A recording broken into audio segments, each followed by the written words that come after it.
be joining us later today. Also in absentia, the Honorable Premier, who is represented by our Honorable MEC, Mashiko over there, second from the right. Then we'd also like to acknowledge our Honorable Commissioner, Mkwanazi of the Public Service Commission, third from my right, and also the Vice Chancellor and Campus Rector of TUT. Followed, we'd like to acknowledge the Director General of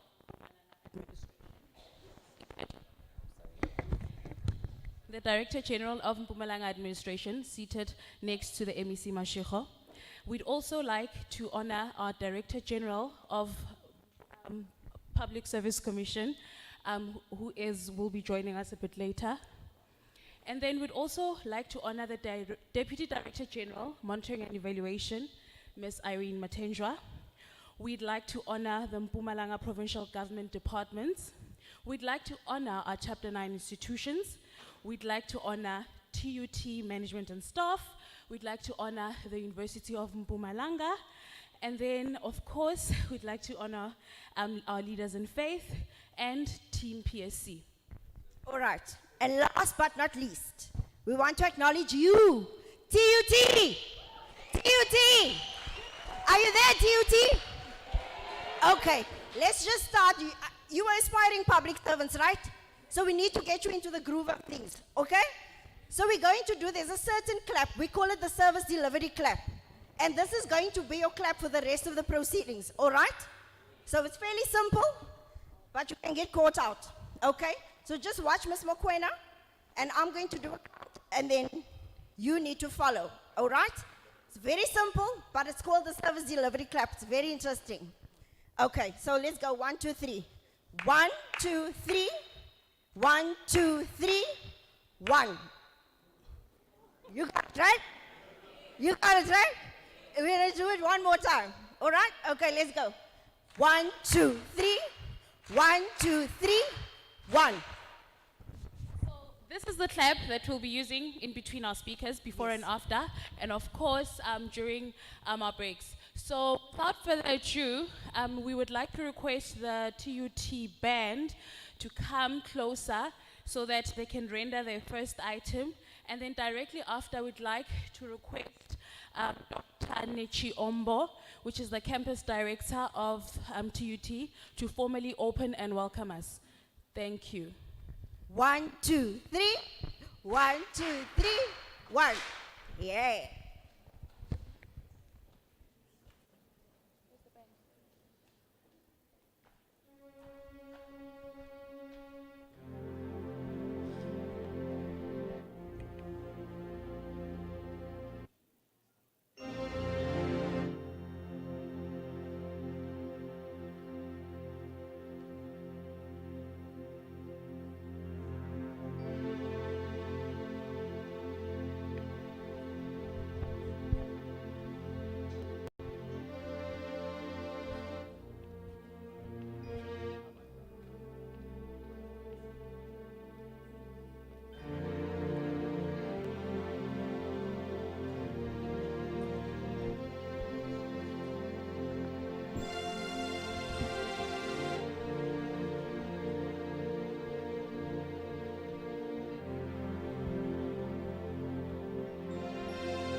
Honorable MEC, Mr. G. Mashiko, the Commissioner of the Public Service Commission, Mr. D.S. Mkwanazi, the Director General of the Mpumalanga Province, all the DGs and DDGs that are present here, representatives of Chapter 9 institutions, TUT staff and students, I greet you all on behalf of the Vice Chancellor of TUT, Professor van Staden, and the entire executive management of TUT. I would like to welcome you all to our campus to launch the constitutional values and principles. Before I continue, may I humbly request all members of CMC, which is campus management, to come and take their rightful positions in front, unless they are going to be demoted. Irrespective of the responsibility that we have, please come and take your seat in front. You don't want me to mention you by name, isn't it? Mr. Majie, please. Henriette, come, please come. Mr. Kalis, Cindy, where are you?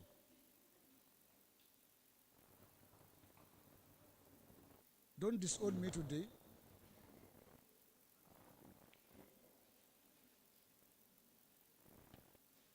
That looks better. Mr.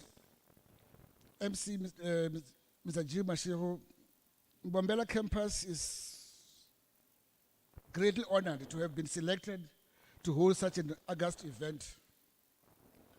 This launch takes place during September, our Heritage Month. This was wise timing. As you know, our heritage is indeed anchored in our constitutional values and principles, and it fits perfectly well within our philosophy of Ubuntu. The constitutional values and principles also affirm our quest to have the Batupil disposition at the top of every South African mind. Mbombela campus would like to actively participate in the realization of the bigger South African dream as enshrined in the South African Constitution. Mr. MEC, TUT calls itself the People's University. It seeks to empower people. Therefore, this launch of the constitutional values and principles affirm TUT stance and attitudes towards people. I'm happy to inform you, Mr. MEC, that all the proceedings of today are being streamed live on YouTube. The whole world is watching us and is smiling at us as I speak. In conclusion, Honorable MEC, TUT wishes you well and trusts that this launch will be a critical tool towards the deepening of our democracy and enhancing the social cohesion, which is so critical for harmonious coexistence. You are welcome.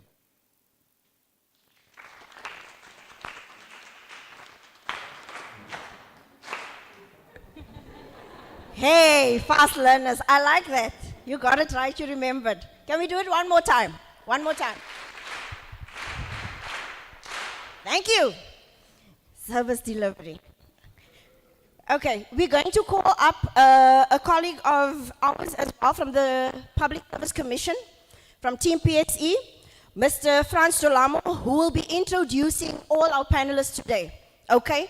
So as you're sitting, just take it all in. As you hear where they're coming from, a bit of history, their a journey in the public service. It's very interesting and actually very encouraging. All right. So just listen and take it all in. And as I said, relax. Don't worry. You're not going to write an exam. We're not. The PSC is not going to exam you on this, but someone else may. All right. So thank you, Mr. Dollar. You can take the stage.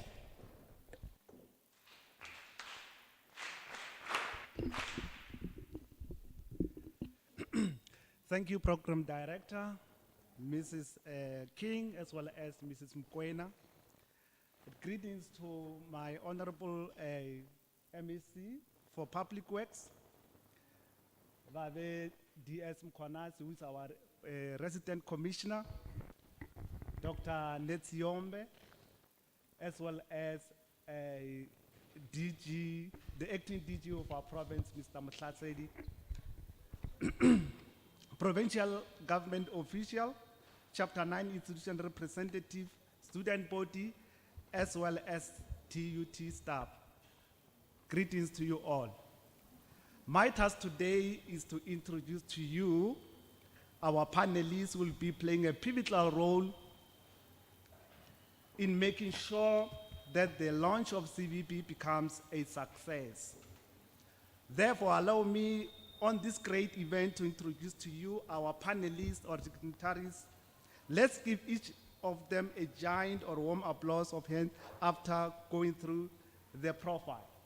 Now, without further ado, I'll start from the right hand of my, I'll start on the right hand of my hand. The first panelist is Dr. K.F. Netsiombe. He is the campus rector of Tshwane University of Technology, Mbombela campus. He has extensive background in academic, having served in the following roles: Dean in the Faculty of Human Science, Univen, Executive Dean or Acting Deputy Vice Chancellor at Durban University of Technology, Director in the Office of Vice Chancellor at the University of Zululand, and Acting Dean of Students at the University of Zululand. He also served in many bodies in government. Now, the second panelist here, ladies and gentlemen, I don't think really needs a much introduction. He is our resident commissioner, Mr. D.S. Mkhwanazi. I think here in the province is commonly known or affectionately known as D.S. Mkhwanazi. He's our resident commissioner. He's on the second term and will be leaving us probably early next year. I think most of you knows very well where Likwatini is. Mr. Mkhwanazi single-handedly managed to turn around Likwatini into economic hub of this province. And really you can see, ladies and gentlemen, that Mr. Mkhwanazi has played a very pivotal role, and we will really be sorely missing him at the end of his term. Mr. Mkhwanazi once, he once held the position of a minister in the former government of Kankwani. He held 3 ministries in the former Kankwani government, and he was also a MEC for environmental and Department of Environmental Affairs. He was appointed as chairperson of SANCO in 1999 until 2007. That's in short of Mr. Mkhwanazi. May you please give him a big hand of applause, please. The second panelist is our MEC now in the Department of Public Works, and he is our Honorable Mr. G. Mashiro.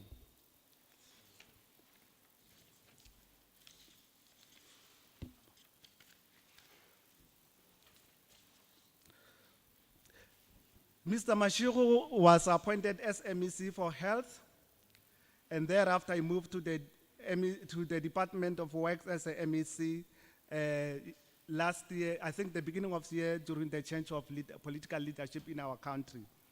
He is a chairperson for Regional Committee of Enhlanzeni. In a nutshell, ladies and gentlemen, that is the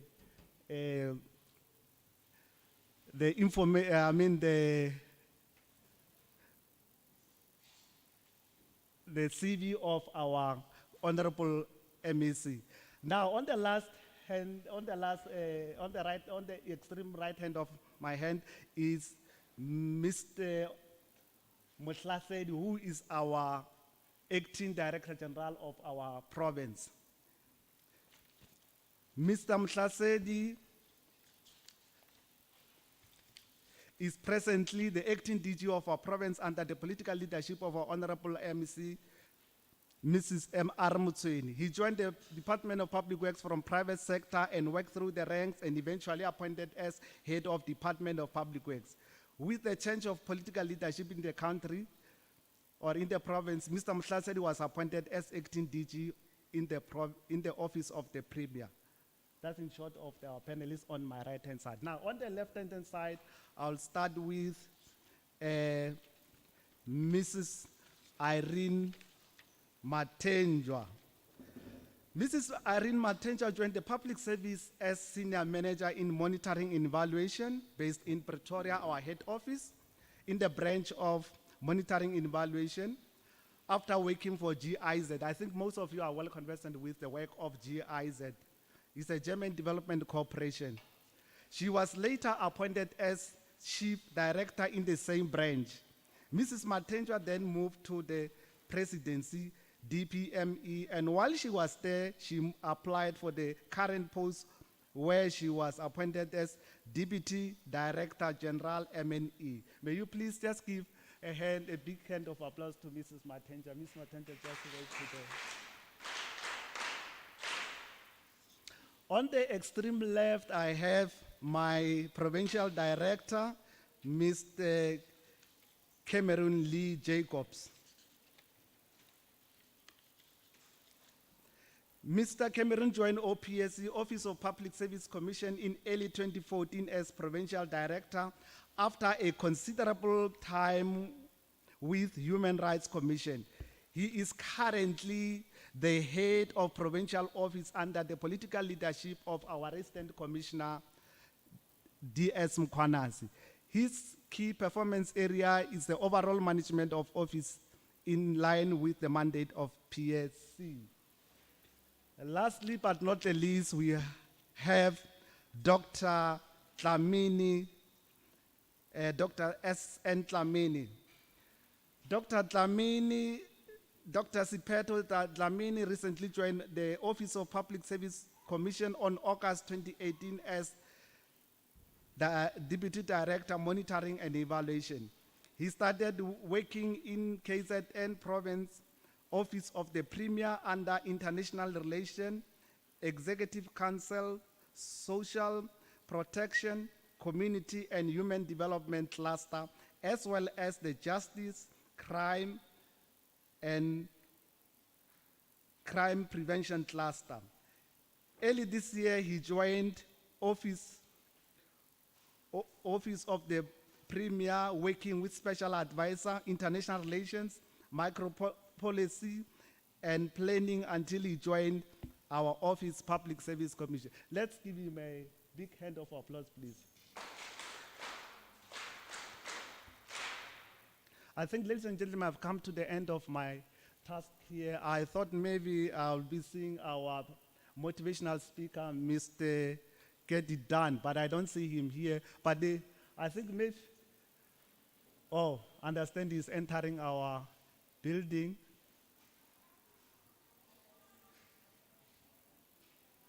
While he's coming, ladies and gentlemen, let me quickly go through his profile.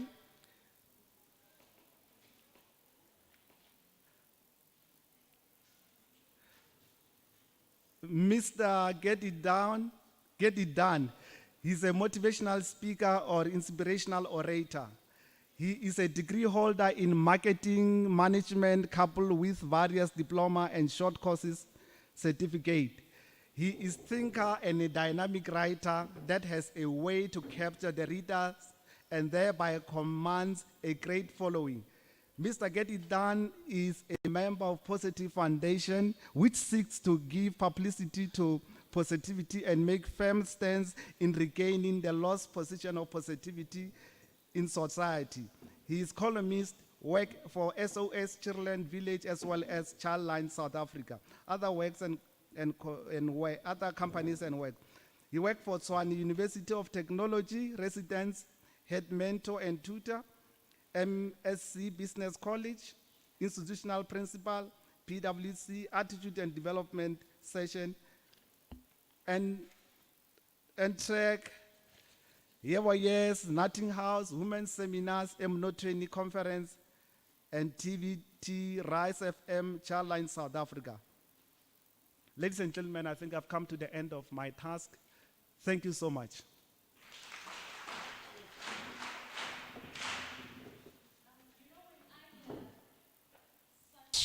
profiles, I get really enthusiastic because clearly government is in good hands. True? Can I get another round of a service delivery clap for our panelists? I think in his opening, what Dr. Nishombo was saying is quite critical because Public Service Month is not only Heritage Month. Of course, it is also a reminder to us as government of what it means to actually serve communities and to look at the impact that government can make, especially around issues pertaining to service delivery. So here we are again. Our next speaker, which is Commissioner Mkwanazi, with vast experience, as you might have heard, from serving from the Ngwani government. I mean, he has been a critical driver of change within the Mpumalanga province. He has passion, which is not only exhumed in his work ethic, but also in bettering, or rather the vast development of his home province, which is Mpumalanga. So, I mean, I'll just start off here. With the conceptualization of the launch of CVPs, he was very clear where he wanted to go. Because he did not only want to promote constitutional values and principles in government where we want to ensure internalization of the constitutional values and principles, but most importantly, to build a cohort of new public servants that will, of course, embrace the founding values within the Constitution. And where better to come than to where the future public servants are, which is TUT. Without further ado, let us all welcome Commissioner Mkwanazi, just to tell us who is the Public Service Commission, what we are about, basically the mandate. Can we welcome him warmly, please?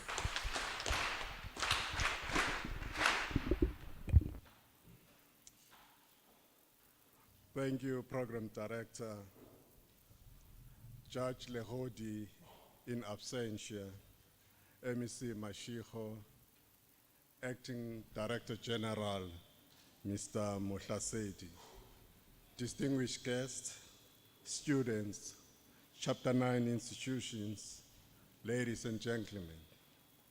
Program Director, I have been requested to make an input on the mandate of the Public Service Commission, as well as powers and functions.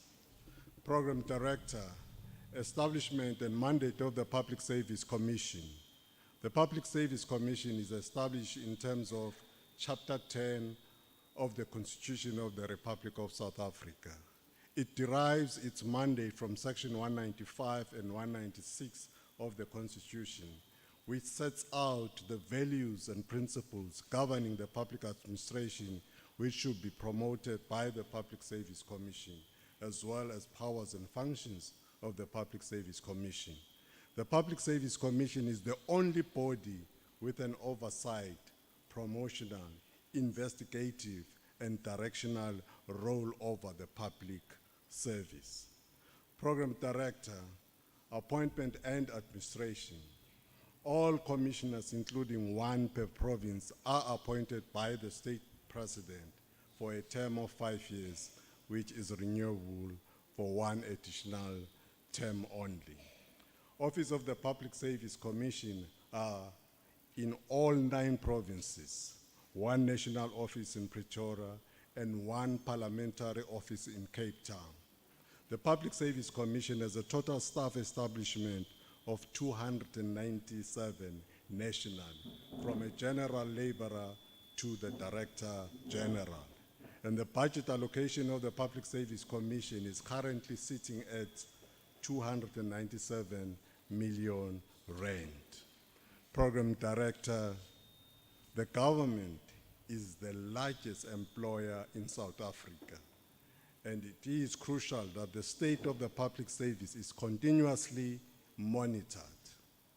At the end of June 2018, our records reflected a total of 1,300,952 funded posts, a total of 1,175,531 filled posts, a total of 125,421 vacant posts.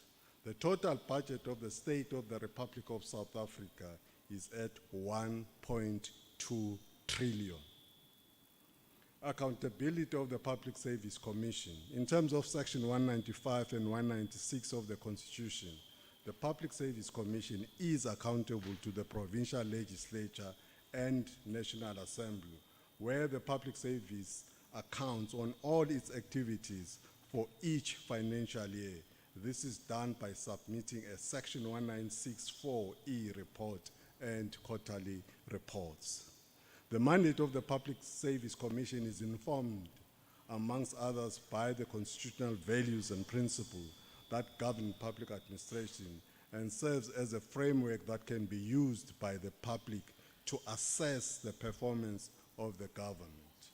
The Public Service Commission is responsible for promoting constitutional values and principles throughout the public province, the public service, as set out in Section 195. Program Director, all public servants ought to be aware of the link between their actions, attitude, behaviors, and the values expressed in the Constitution. The Public Service Commission has performed well in terms of this obligation through the multiple reports that have been presented regarding its work to the provincial legislature and national parliament. Program Director, functions of the Public Service Commission. 1, the prevention and investigation of corruption, which entails to manage the National Anti-Corruption Hotline, investigate public administration cases, monitoring financial misconduct, legislation governing anti-corruption, preventing and combating corrupt activities, Act 12 of 2004, which defines acts of corruption. Public Finance Management Act 1 of 1999 reflects accounting officers' responsibilities. Protected Disclosure Act 26 of 2000, which allows for whistleblowing. Program Director, Public Service Code of Conduct, which stipulates that public servants shall, in the course of their official duties, report to the appropriate authorities and fraud.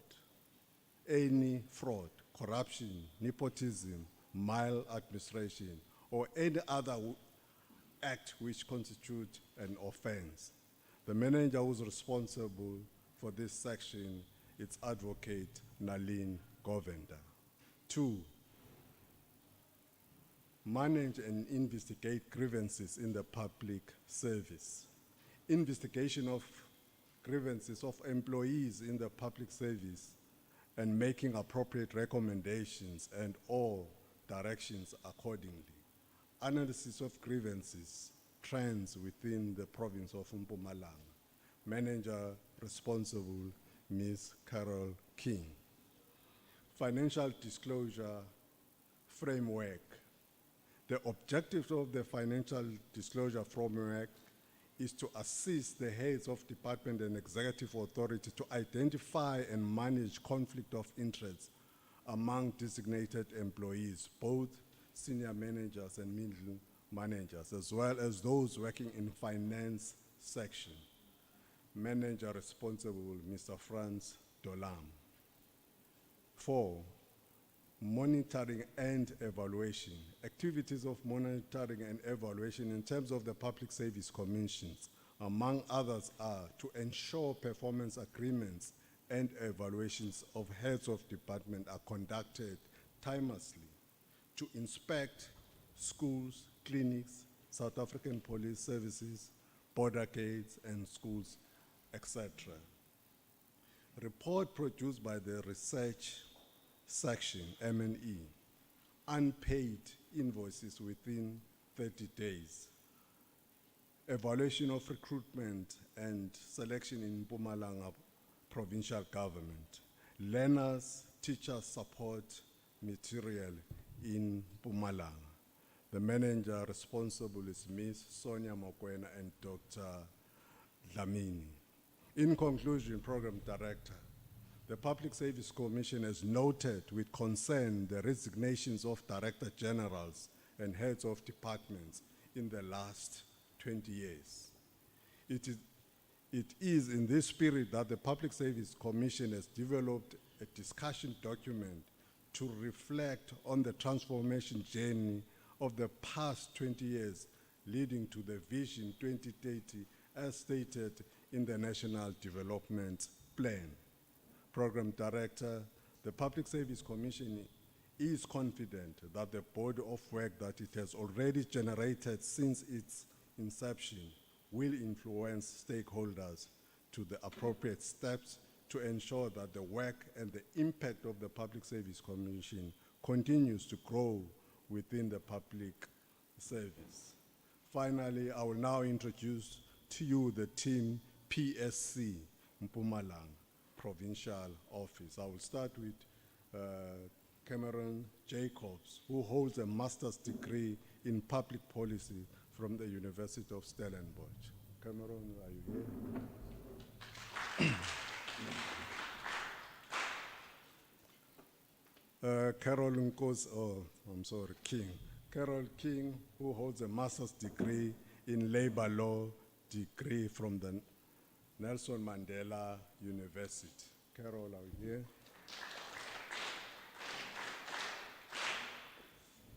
Advocate Nalin Govenda, who holds an LLB from the University of Natal.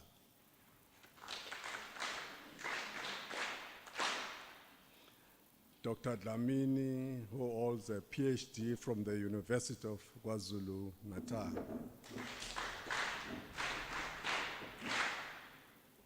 Now I'm coming to TUT.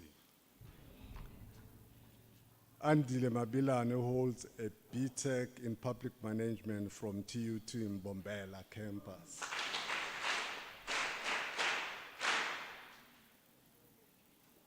Nogwanda, who holds a BTech in public management, TUT Bombela. Where's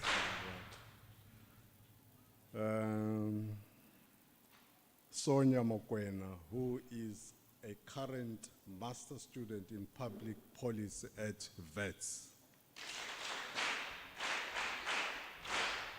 We also have Franz Dolam, who's holding a BA degree in administration.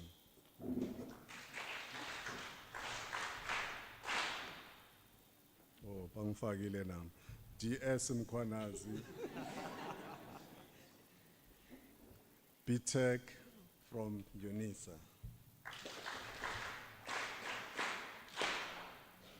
Helen Kosi, who holds a BTech in public management from TUT Mbombela.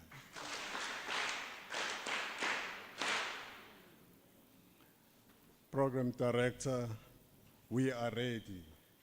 Tumamine. Thank you, Program Director. Yeah, Before they walk off, Commissioner Mkwanazi is just requesting a brief summary of exactly what we do in the Public Service Commission as TPSC in the Mpumalanga province. Of course, this is because, like I indicated, when Commissioner Mkwanazi was conceptualizing this launch, he wanted us to come and contextualize exactly what the Public Service Commission does, exactly who we are, so that everything, and so that we don't learn about just the Public Service Commission from the Constitution, of course, so that you are able to also apply exactly what we do from what the Constitution is saying. So each member, each portfolio manager will just slightly, briefly say what Team PSC is about, particularly with the work that they do. Good morning, everybody. I actually don't do much. I just sit and I look pretty. These are the people that do all the work. My job is just to make sure that we as Team PSC get involved and do all the projects that we need to do, and my colleagues will tell you all about it. Financial misconduct, public administration investigations, grievance management, We do a lot of research. We go out into communities. We go to hospitals. We go to schools, looking at service delivery at all of those schools. And my job purely is just to manage that. But these are the hard workers behind me. Thank you.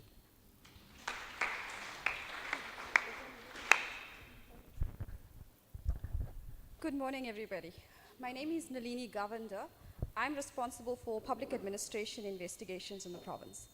And at the same time, we have the National Anti-Corruption Hotline. So you will see in the pamphlets that we've put on the chairs, there is a hotline number where it says 0800 701 701. Now, this is a national number where calls are made toll-free, and we then receive those complaints. So based on the complaints that we received, those cases are investigated either by ourselves or to our other bodies. Now, in the audience, we have our chapter bodies. We've got the Forum for Institutions Supporting Democracy, comprising members of the Public Protector, the South African Human Rights Commission, the SRU is also present. Now, these are some of the investigative bodies that assist us when it comes to investigations. So if there is a complaint, for instance, where it's a human rights violation, but it's sent to the hotline or it's sent to the PSC, in those instances, those cases are then referred to the Human Rights Commission. In cases where there's matters pertaining to local government issues, we will refer that to the Public Protector. We also have the Commission for Gender Equality here, and they deal with matters of gender. But in terms of corruption, as students, you cannot say that you're not affected by corruption. Corruption is something that affects every person, whether you know it or not. When it comes to matters of corruption, it's actually the antithesis of the promotion of constitutional values and principles. So in terms of students, you are studying here at university. A lot of people are not actually from the area. You're living far from home. When you graduate and then you apply for positions in government, you find that you are taken for an interview, and somewhere along the line, you don't get appointed. But you've gone through all of these processes, you've obtained your certificates, you've done everything. And then you find out that there's somebody that has a fraudulent TUT diploma or a degree. How does that make you feel? So it's obviously something that affects everybody. It's the same with driver's license fraud. With the anti-corruption hotline, we get a number of complaints where driver's license fraud is a very common factor. And as young students, it's very easy for people to be enticed, to be prevented from going for a driver's license test, because it's easy to go and pay 3,000 Rand to somebody under the tree. Now we know how this works. You go to the person that's working for the licensing department, you pay your 3,000 Rand, 2 days later, you get a driver's license. But what exactly happens with this?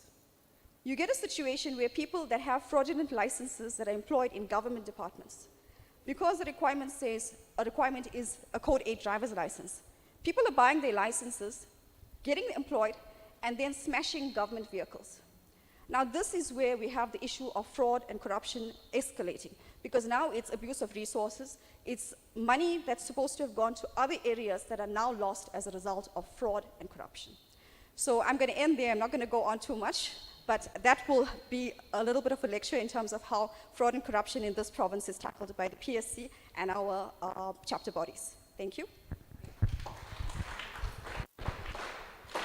I really don't want to disappoint our commissioner. He was really hoping that by the time we leave here, our hands will be so sore that we will be recuperating for the entire long weekend.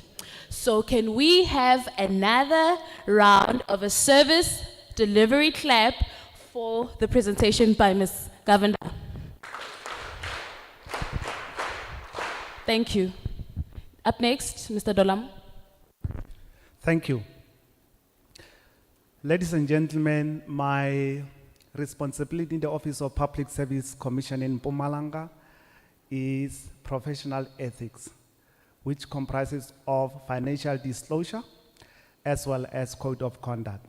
In a nutshell, as the Commissioner has already indicated, the financial disclosure framework is to assist the heads of department as well as political heads in identifying conflict of interest and also the management of thereof.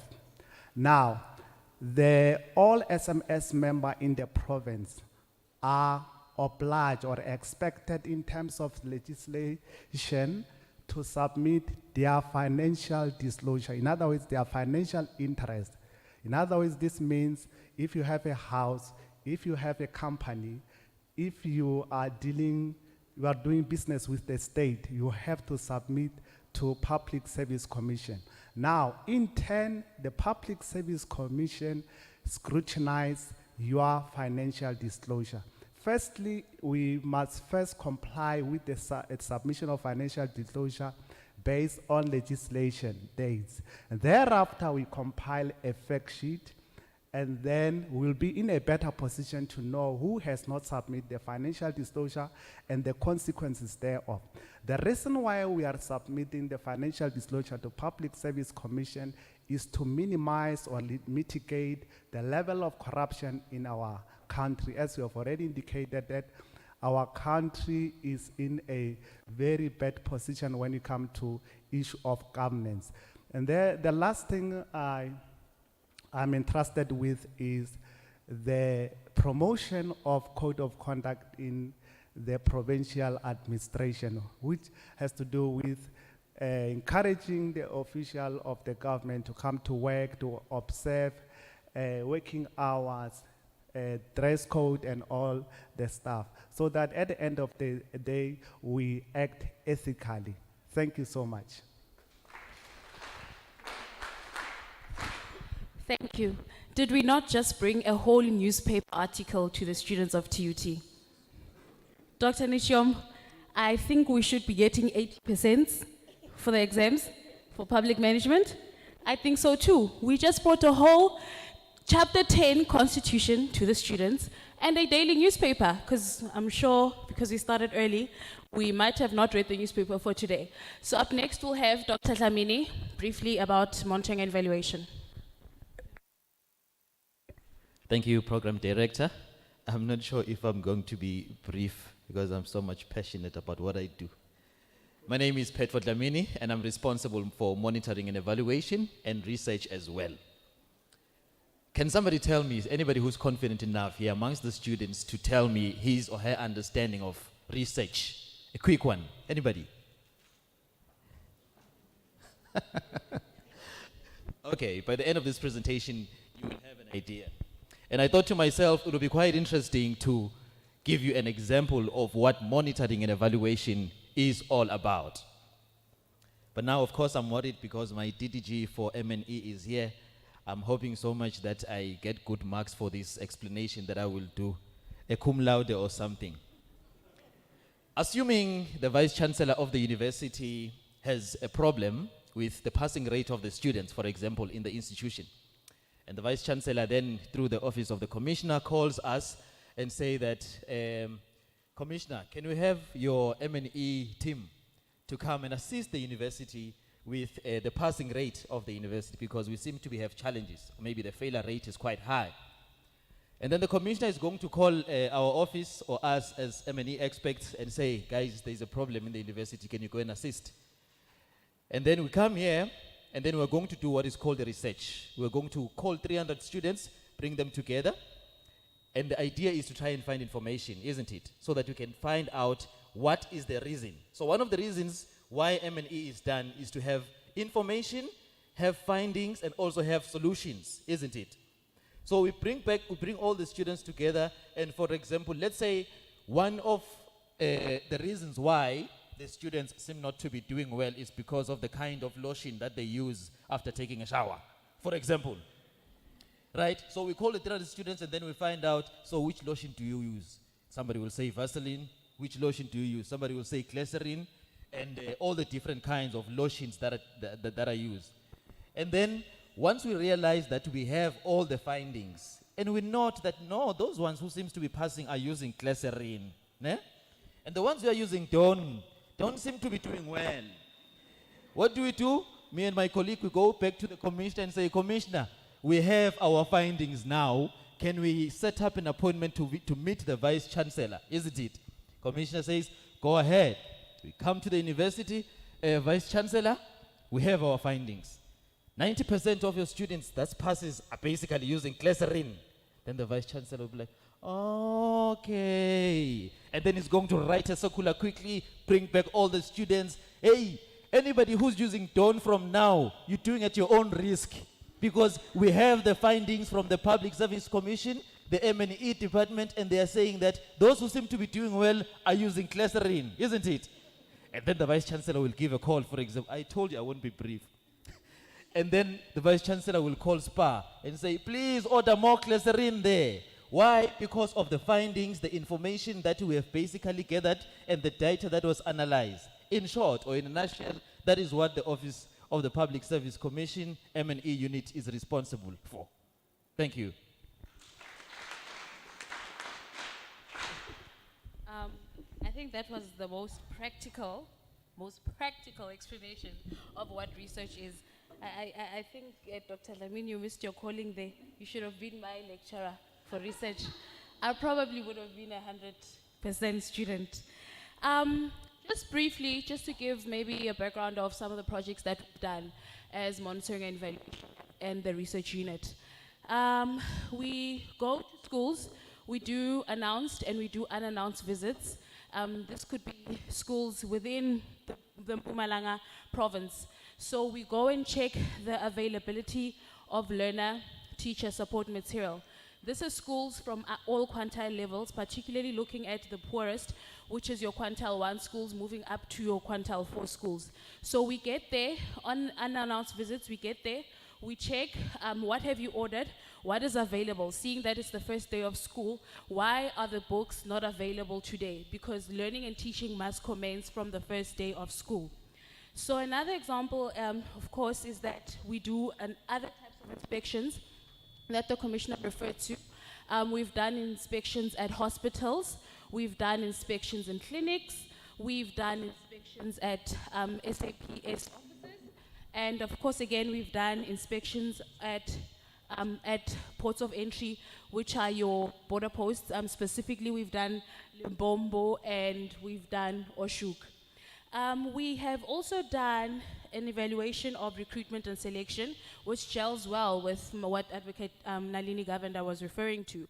So basically, we were trying to gauge where the Mpumalanga province, or rather Mpumalanga provincial government, is in terms of compliance to regulation and policies in terms of recruitment and selection. And if I might say, Mr. Mhlasedi, the province is doing well.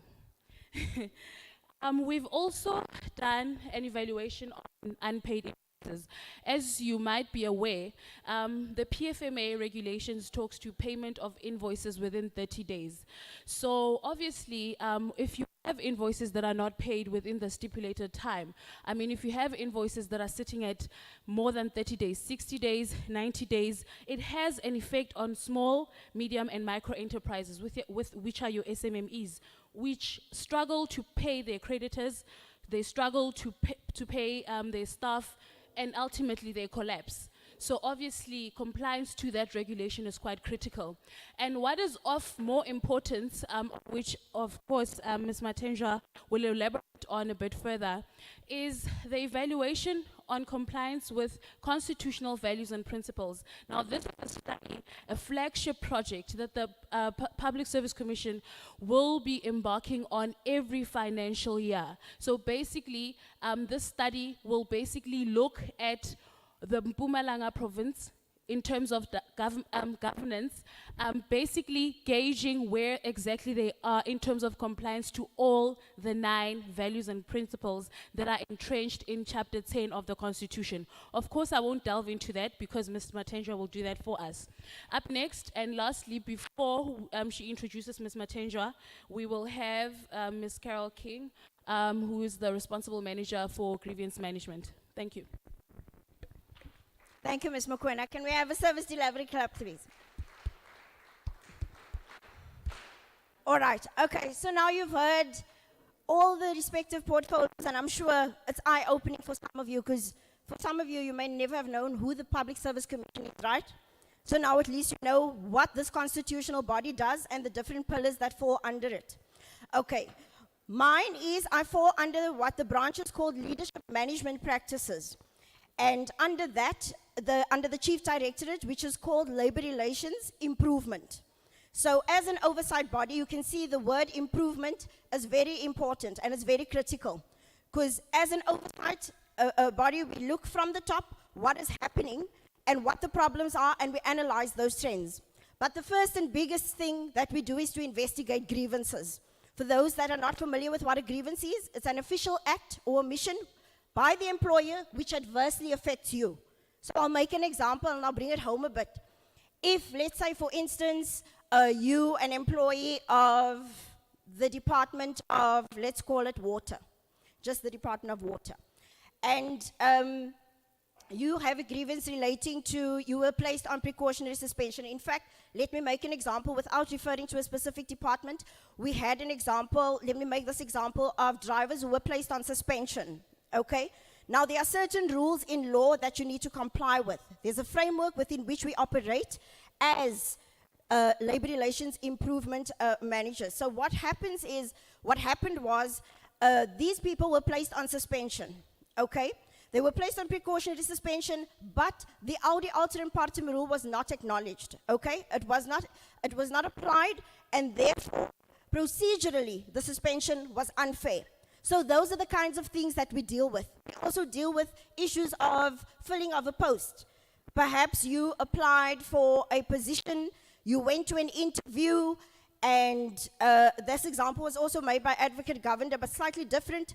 You went for an interview, you qualified, and somehow you even went up for competency tests and things like that, but you never quite made it. And there was some irregularity to do with the appointment. Those are the kinds of things that the Public Service Commission investigates, okay? But there's also the side of the reporting, okay, where we request the departments to submit reports to us every 6 months, okay? So this is one, it's a tedious process, but it's also one of my favorite processes because you actually get to sit and look at what they have submitted and actually keep track of whether there is compliance with Section 195, okay? As you can see over there, and just familiarize yourself with these banners that we have, okay? You'll see, if perhaps you're still not very familiar with what is CVP all about, Ms. Matenjwa will go and explain into that. But there, over there, you'll see those 9 values and principles are contained over there. The one most relevant, in fact, most of them are, but the one most relevant to human resource practices is the one relating to cultivating good management practices, good HR management practices, okay? So we look at compliance with prescripts. Where did it go wrong? Here's an employee who qualifies for a performance bonus or etc., and their scores were reduced without consultation. So we look at compliance. The first thing that labor relations improvement does is to say, what are the prescripts? What is the framework that is governing this particular problem? All right, and then from there, we're able to see, okay, this is the framework, these are the laws that are applicable to this particular case, and then was there compliance with this case? And if not, what was the issue? Okay, and then from there, we make recommendations to the departments, all right?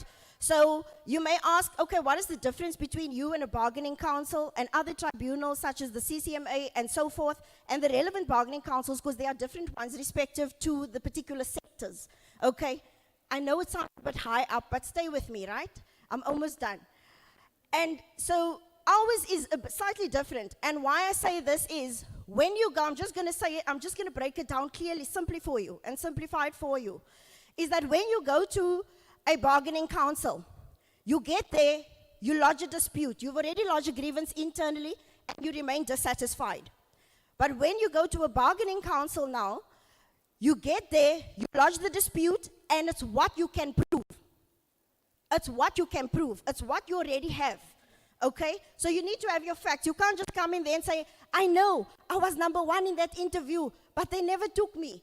It doesn't work like that, okay? It's what you can prove. But with the Public Service Commission, what I love about my job and what I'm so passionate about is that it goes deeper. The Public Service Commission actually investigates, it goes deep. So we have the powers to actually request all the information, all of it. The information that you may not as a normal person have access to. We're able to write to the departmental head. say, can we please have the following information relating to this case? So we look at everything. We do a prima facie assessment and we say, okay, this. Now we need this. And then from there, we make an assessment. Whether there was procedural fairness, what happens, was there substance of the case, and so forth. You with me? You understand what I'm saying? So it's very, very interesting, and I really want to encourage you as well as you pursuing your respective careers. I started off in HR, but my passion grew as I started off in HR, I veered off into labor law, and that became a bigger passion than HR is. But HR is not a waste. HR is what helps me now. You understand what I'm saying? So just stick with us and be encouraged and think and do introspection as you're sitting and you're listening today on what is being presented. Take it in on how this applies to your own life as well. So, okay, with that, that is the end of my presentation. Now, I'm going to go into the next, okay, I also deserve a service delivery clap though. Thank you. Okay. Our next speaker is going to do a presentation on the constitutional values and principles and the outcome of a CVP pilot study that was done by the PSC recently.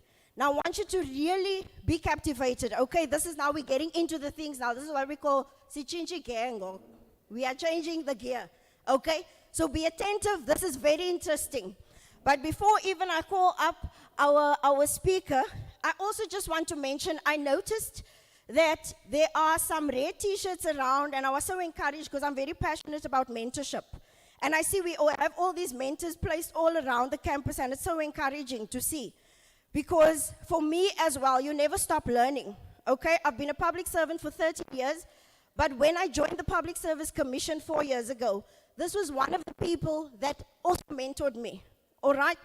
She's one of those people that trust you. You know, you find those people that just push you. When you say, I don't think I can do it, she's the one that will say, you can do it. All right? So it's very encouraging. So stick to those kind of people and draw more towards them as you pursue and continue your academic career. So without further ado, I'd like to call up Ms. Matendra, the DDG, Deputy Director General for Monitoring and Evaluation, Public Service Commission. Thank you, ma'am. You can come forward.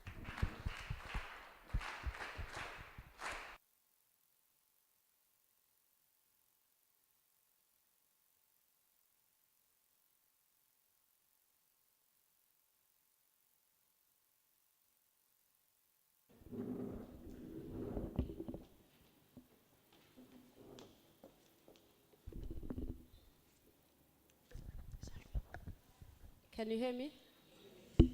Commissioner, I didn't realize we have got so much energy in the province. It's so much appreciated.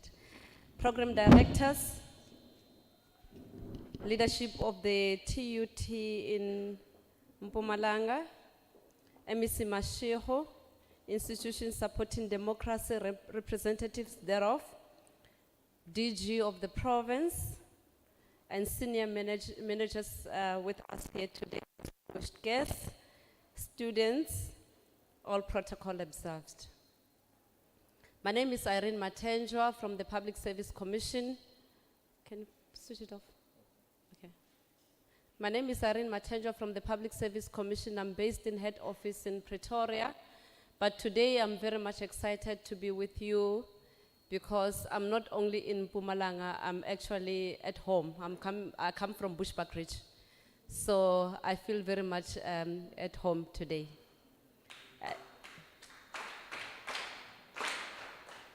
So I'm not heading N4 from here, I'm heading R40.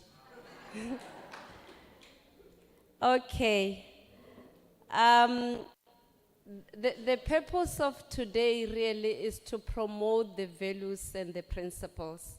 But before I go into that, I just want to say I've been sitting there and listening to my colleagues talking, and DG, I want to say there is no student amongst those that are here that are going to attend an interview in the provincial government or in the PSC office and that are going to fail that interview.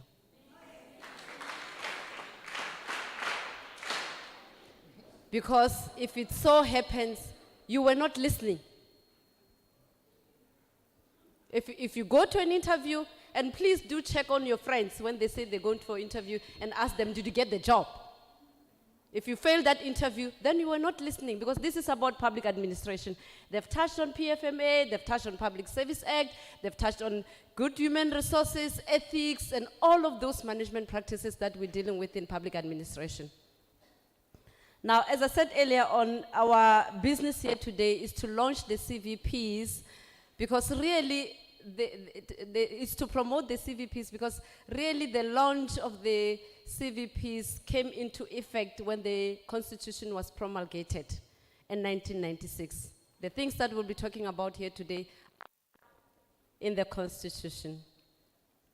This is our GPS as a country, but also as public administration, and I'll allude to that later. When we are lost in the public service and we're not sure about the decision that we're taking, we need to refer back to the Constitution, so that if we are found wanting, then we can say, actually, section so and so of the Constitution says I must do 1, 2, 3, 4. Then we can be safe. Now, I want to also ask, how many of you here have read section 195? I believe many of the students here are from public administration, am I right? Yes. How many of you have read section 195 of the Constitution?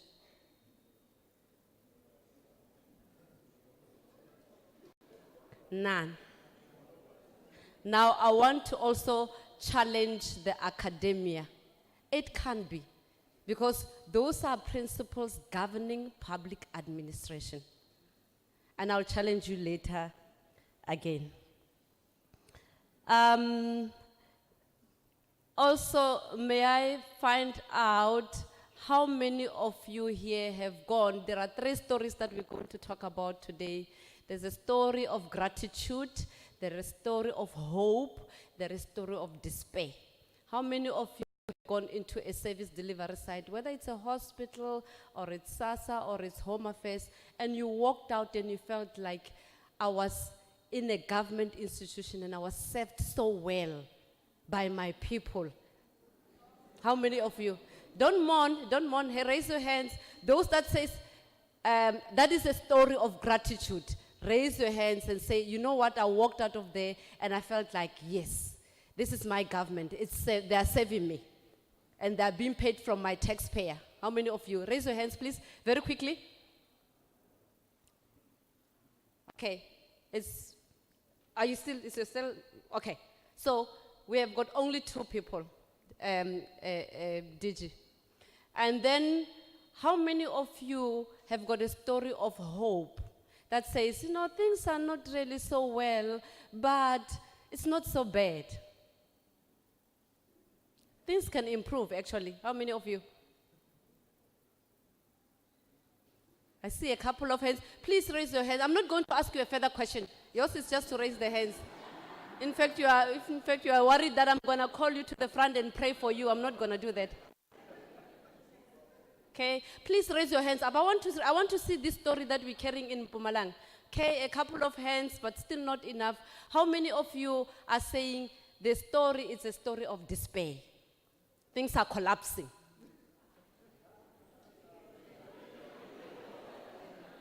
Okay. Okay, MEC and HOD, we have just concluded the study.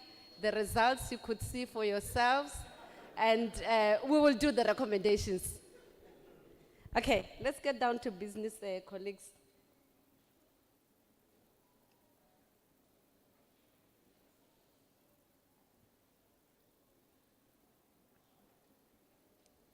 Now, we'll take you through the presentation very quickly. I'll run very quickly because the program is a little bit long, and we also need to make space for other people.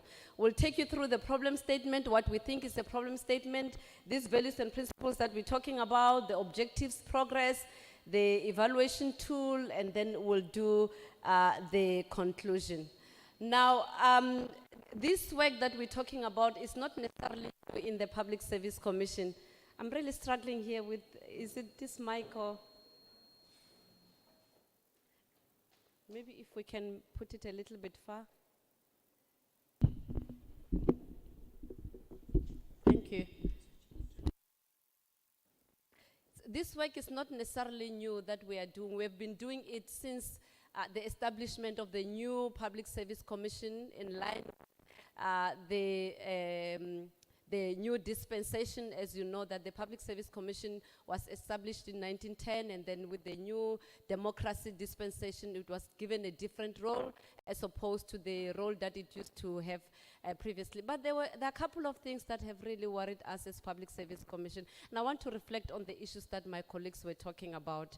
We are doing a lot of research, we're doing a lot of evaluations, we're doing investigations, and here as the Public Service Commission, we've also been monitoring the values and the principles for quite some time, and I think Cameron and your colleagues will attest to the fact that we have applied our transversal M&E system in the province. But as I said earlier on, we have looked into a number of indicators within the system and also outside of the system. And within the systems, so within the system, we've looked into, for instance, one indicator, which is grievances. My colleague spoke about that, where public servants are not happy. And we look at the number of grievances, we look at the nature of the grievances, and we realize that our public servants are not happy. And we looked into the labor relations between the employer and the employee, generally across the public service, and we find it to be very unacceptable, to a point where MEC public servants feel that they are obligated to run and block a theater door so that an place. For us, we find it very much unacceptable. It tells us that there is something fundamentally wrong. Not only that, we are also receiving now complaints of former public servants who have not been paid their pensions because departments have lost documents or those documents cannot be found and those kind of things. So sometimes it's a reflection of how we are unkind to some of our colleagues who have served their period and who are supposed to be accessing their monies, and we're not helping them. But as I said earlier on, it's not only internal, it's also external. You look, we do service delivery inspections, and we engage with citizens who tells us that we are not happy because we're not getting the service. But there are those that say to us, look, we do have the service.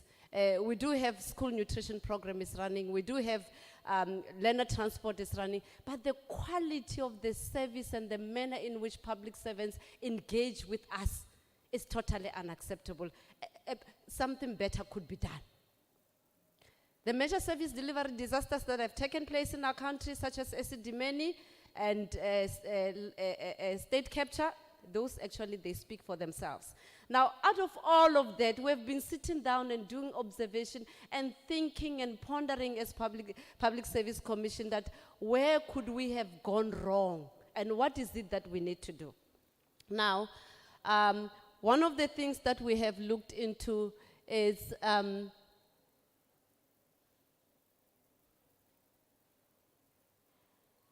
one of the things that we have looked into is, sorry, I'm on, problem statement. We have asked ourselves whether we have examined the planning approaches and reorganization of government machinery, and whether we are not inspecting within confines of models that are due for change. Because really, if you do something over and over and it doesn't give you results, possibly it's pointing out to a possibility of changing the things that we are doing. And we're also asking ourselves, DG, whether our approach to public administration is fit for the new dispensation. We are being challenged to the new dawn and the Tumamina, and we are asking whether we are doing that. Are we responding to the current service delivery challenges? Are we building a rules-driven, unresponsive, and unaccountable bureaucracy where the institution is permanent? And who are we serving? That is the question. Are we serving ourselves or are we serving the citizens? Has our governance really defined the glue in the political administrative interface? We are seeing quite a lot of these incidents where the relationship at administrative level and at political level is not really healthy, to a point where it really compromises stability and service delivery. The different disciplines in public administration that still relate to hierarchy informed by distrust. We do have colleagues from Treasury here, am I right? Thank you. So one of the things that we have observed with interest as I'm talking, and Treasury is just an example, we have this also from those that are in the law sector as well. But we are more inclined to believing in what a secular or an instruction note says to us. And I'll also demonstrate that to you later. So our communities are largely faceless with participation projects that legitimize institutions. So you can see the citizen satisfaction is worrying, whilst on the other hand, government seems to be doing well.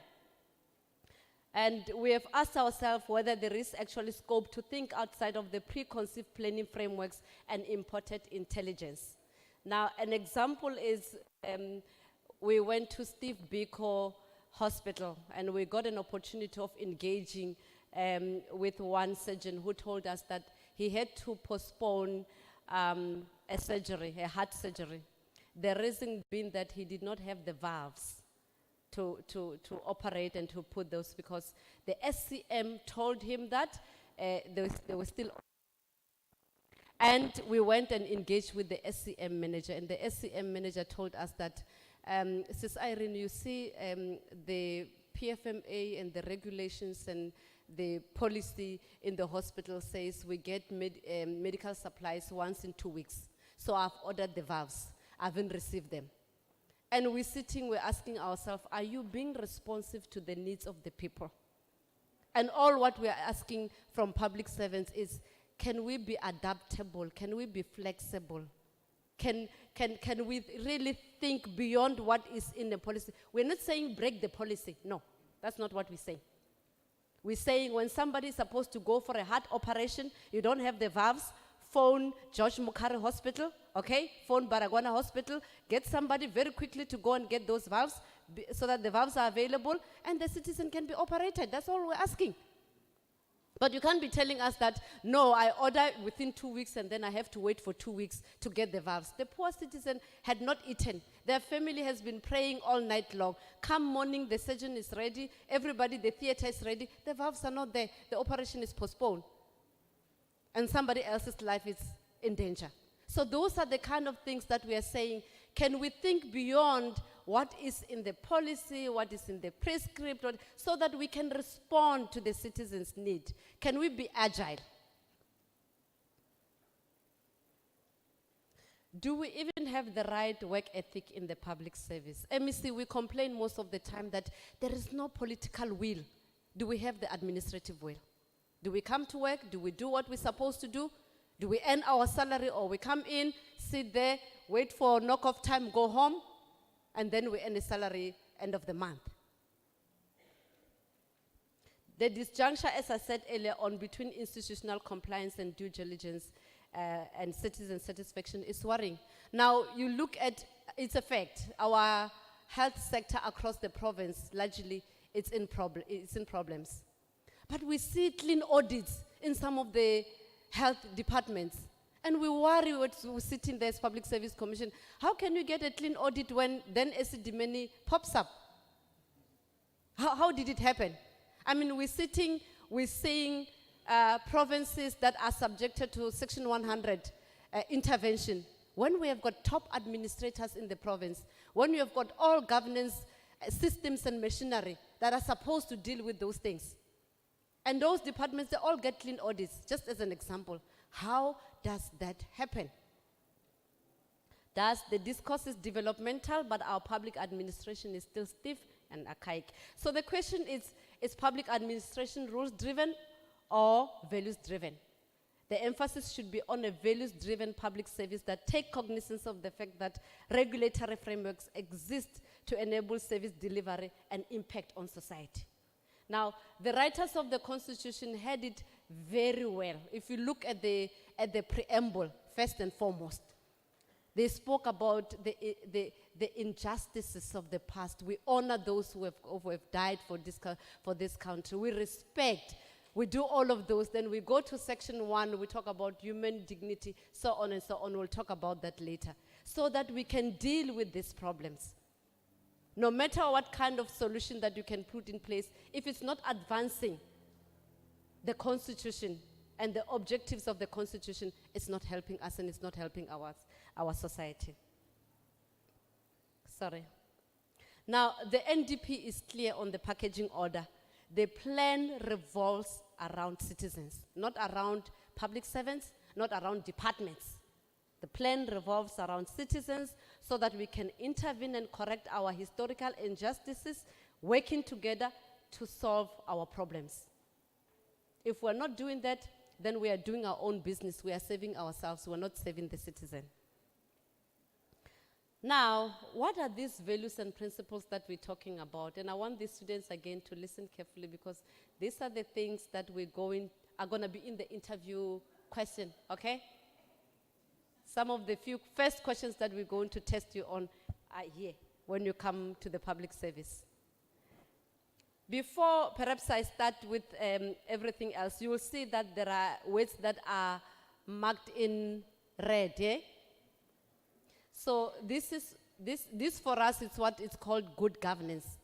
The Public Service Commission is a custodian of good governance, and we've looked at definitions of good governance from your Commonwealth, your OECD, your United Nations, and World Bank.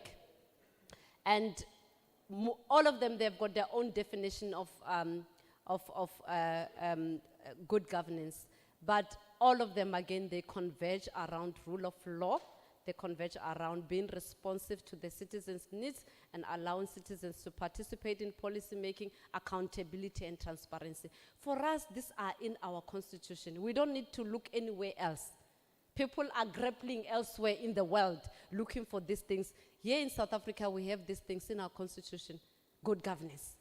And they are well placed, as a matter of fact, within the values and the principles. Now, some of you would have been aware of the downgradings that we have received from Fitch and Moody's in terms of the performance of our SOEs.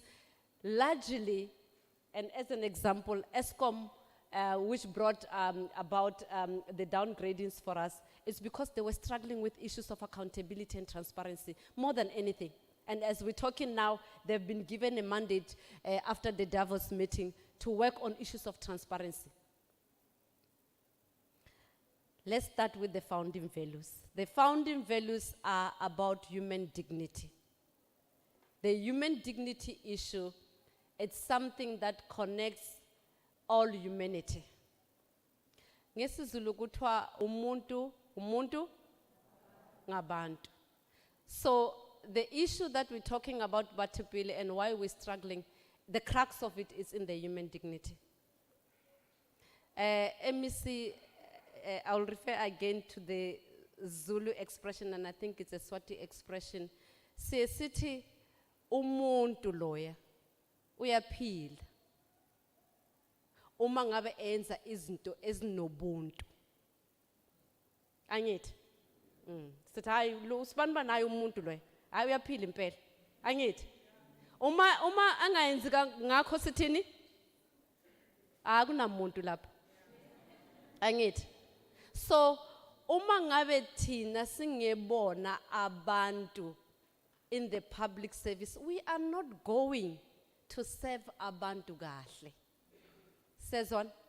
Yeah, we need to have self-love of ubuntu, senze izinto ezinobuntu to ourselves so that we can take care of others.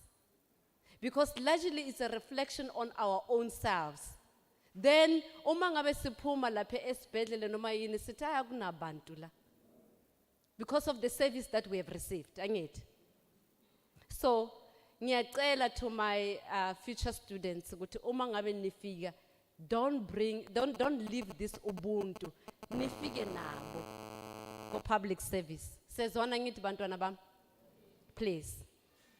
The issue of equality is emphasized within the NDP. We know about it. The issue of human rights as well is in the Bill of Rights, which is Section 2 of the Constitution. And we also talk about issues of non-racialism, non-sexism, rule of law, accountability, responsiveness, and so on. Now, whilst one is still on the issue of human rights, kukhona ma responsibilities, angithi? Hello, are we still together? Yeah. Kukhona ma responsibilities, angithi? Now, we don't only have rights, but also responsibilities. Because what we are also seeing again, particularly from our youth, is in the moment of anger and so on. We see people burning government property and so on. We acknowledge that there are problems, but to the extent that we destroy our very own infrastructure, it's not helpful. We are not responsible. So we are also expecting that whilst there are rights, the rights go with the responsibilities. Very quickly again, MEC, the issue that is very important for us is that, by the way, the public servants, they're not born in the public service, they're born in the society. That's why there we have got what we call MTSF Outcome 14, which is about the social cohesion of the National Development Plan. So what we are saying to those who are parents in here, asifundise laba bantwana laba to greet. We have a problem. They come into the public service, they don't know to just to say sawubona. We will teach you about how to write a submission, we'll teach you about government processes, and so on and so on. But thina ngabazali asibafundise labantwana to say sawubona. Let's teach them to say thank you. Because we get these kids, we put them right at frontline service delivery, day one, uhlelo udlala nge-phone yakhe. Doesn't care, doesn't even see anything wrong as a matter of fact. Because that's what they used to.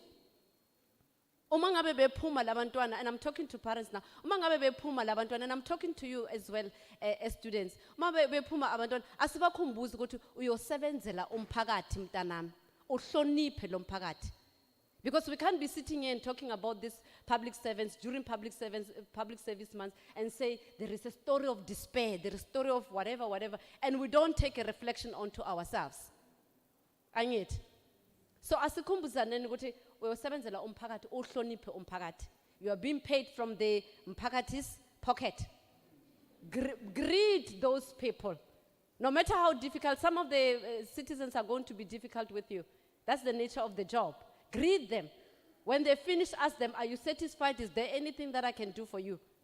And when they walk away, thank them. Can you imagine Gogo? I know that most of you here speak very nice English with vanilla and so on, vanilla flavor.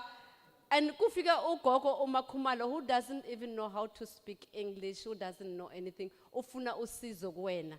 And Ugogo Kumada didn't put herself in that space. It's because of these injustices of the past that she could not go to TUT, because Epombela yayingekho TUT then. It only came now, which is a privilege for you and I to be here so that we can get a degree to and so on. Siyosebenza. Msize ugogo. Angithi bantwana bami. Mkhulume naye kahle ngeSiswati. Umbuze ukuthi ufuna athi walk away ugogo azi umntanami ungisizile. Khona azothi kukhona abantu laphayana bayaphila labantwana. Angithi. Okay. Now I'm coming to the public administration principles. We're talking about high standard of professional ethics. Now, my colleagues, they were here and they spoke about financial disclosures. They spoke about code of conduct. We'll teach you about those things when you come to public service. But as I said earlier on, nifike says nizazi manje, ningafike seni blank. You must be telling us about those things. But for us really here, ethics is about doing what is right from doing what is wrong. Angithi. Ungabukeli kuphela ukuthi I've disclosed and then ubuka ukuthi oh namhlanje ukuthi HOD use Pretoria kune meeting noma ngingahlala ekhaya ngeke baze mangibone musi noma ubuka ukuthi na hayi most public service commission Mr Cameron namhlanje akekho ekuthiwa uzoza late noma uhambile hayi nami sokuthi sengihlaya khona. It doesn't work like that. Ebese I've disclosed my financial interest. It doesn't work like that. So, efficient and economic and effective use of resources. These ones, I'm not going to unpack each and every one of them. I'm going to make an example later. It's for your homework. Go and read them and make a reflection in terms of what you see in the public service, so that one day as a student, when you go in, you can be able to actually tell our public servants what you are doing is against the Constitution and you are not developmental oriented. I need. Yeah, you need to challenge them. What you are doing is against the Constitution. You are not providing services impartially, fairly, and without bias. You are contravening the constitution, and you must say that with conviction. Batshele uthi usisi Irene ushilo kanjani. Uma ngabe ungekho sure, go with the constitution and say ila. Okay, so please go and read those constitutional values and principles. And as I said earlier on, I really want to challenge the academia. Teach these kids about these things so that when they come to us, they already know what are the principles governing public administration. And then why are we doing these things? To promote the internalization of the values and principles in the daily activities of public servants with the intention of changing behaviors and attitudes.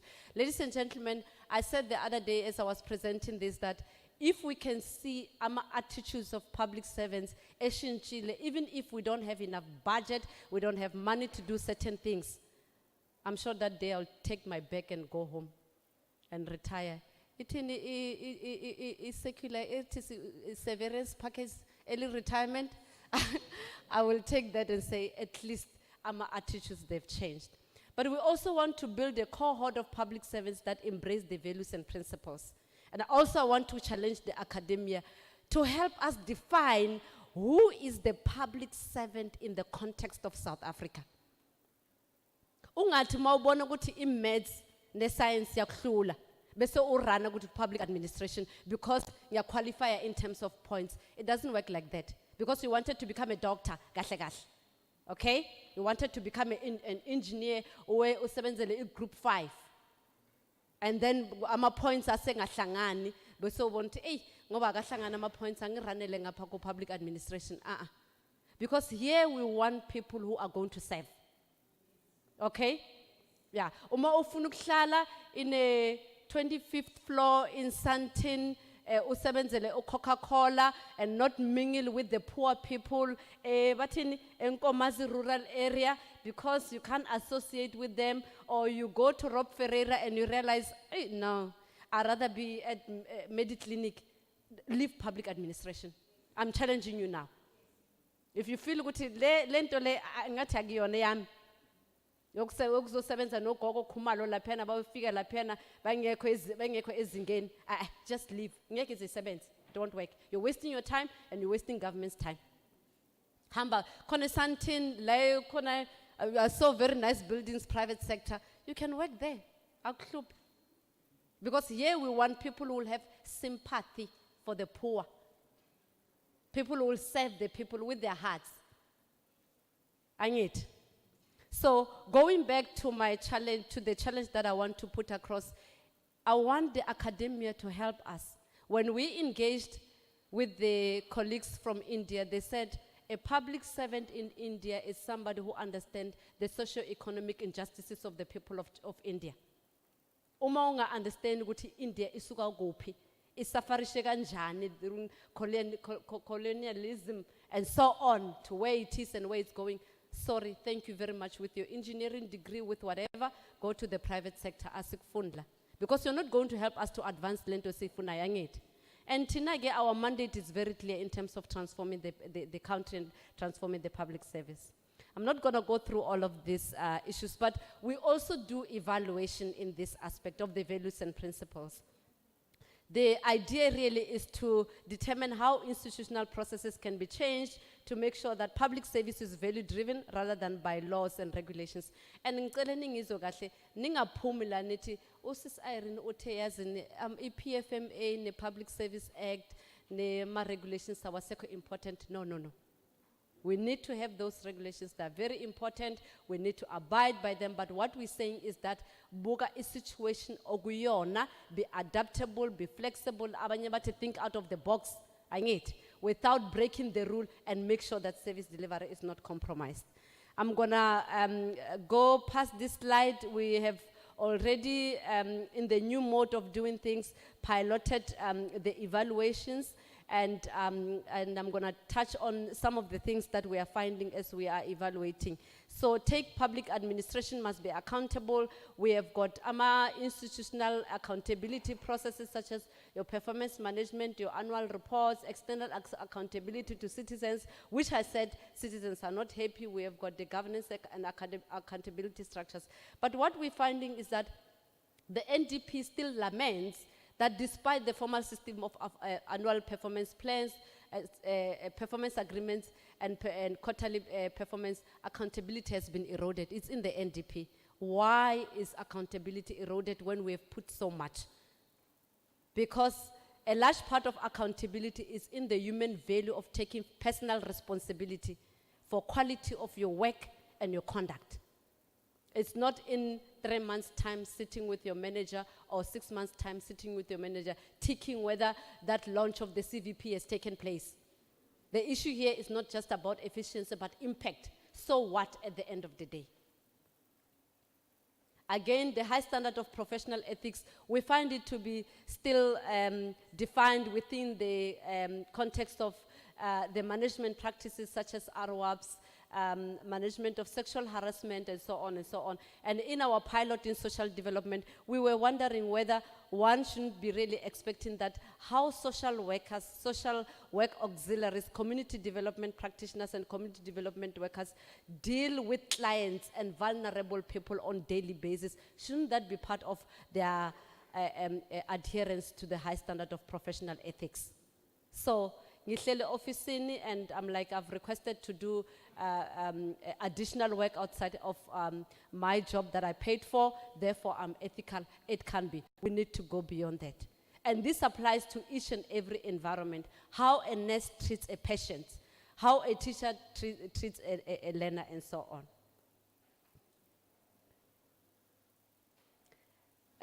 Good human resource practice, again, some of the things that we have seen is the shortage of critical competencies in departments, particularly the Department of Social Development, where we don't have people really to interpret complex legal matters that have to do with child abuse and neglect. Social workers were identified as social workers grade was identified as scarce skills. Also in human settlement, we found that one area of concern was the specialized skills, where did not have registered qualified mentors to facilitate in-service training of new graduates, such as engineers or town planners. As a result, these competencies are lost to the private sector. Now, one other thing that I just need to highlight a little bit before I move to the next slide is, DG, when we talk about values and principles, and it is something that we have identified earlier on, people tend to think that you're talking about intangibles. So somebody is sitting in education and thinking, I'm worried in terms of the NDP or in terms of the MTSF outcome 1, which is quality basic education. I'm worried about the annual national assessment, and you're telling me about the values. Really, what we are saying is that if you lose sight of the values, you are not going to achieve your outcomes, because the very same grade 3 learner that you want to write the ANA will die in a pit latrine because Ubuntu and human dignity was not important to you. It's a fact, we've seen that. Similarly, we're saying, if we engage in you and you think, you know, I'm a doctor and I'm in a hospital, you're telling me about values, I'm worried about da-da-da. If you lose sight of human dignity and so on, you're going to cut life short through SDMN, when actually your outcome is long and healthy life, because ukhohlwe ubuntu ne human dignity ne human right. Then you're not going to achieve your outcome. And similarly, those that say to us, I'm an environmentalist, I'm more worried about climate change, and these are public servants, I'm more worried about climate change. We say, who is going to breathe that air that you're worried about? Who's going to drink that water that you're worried about? It's human beings. You're not doing that for the department or for yourself. So if you lose sight of human dignity, if you lose sight of equality, if you lose sight of human rights, all of those things, they're not going to help us at the end of the day.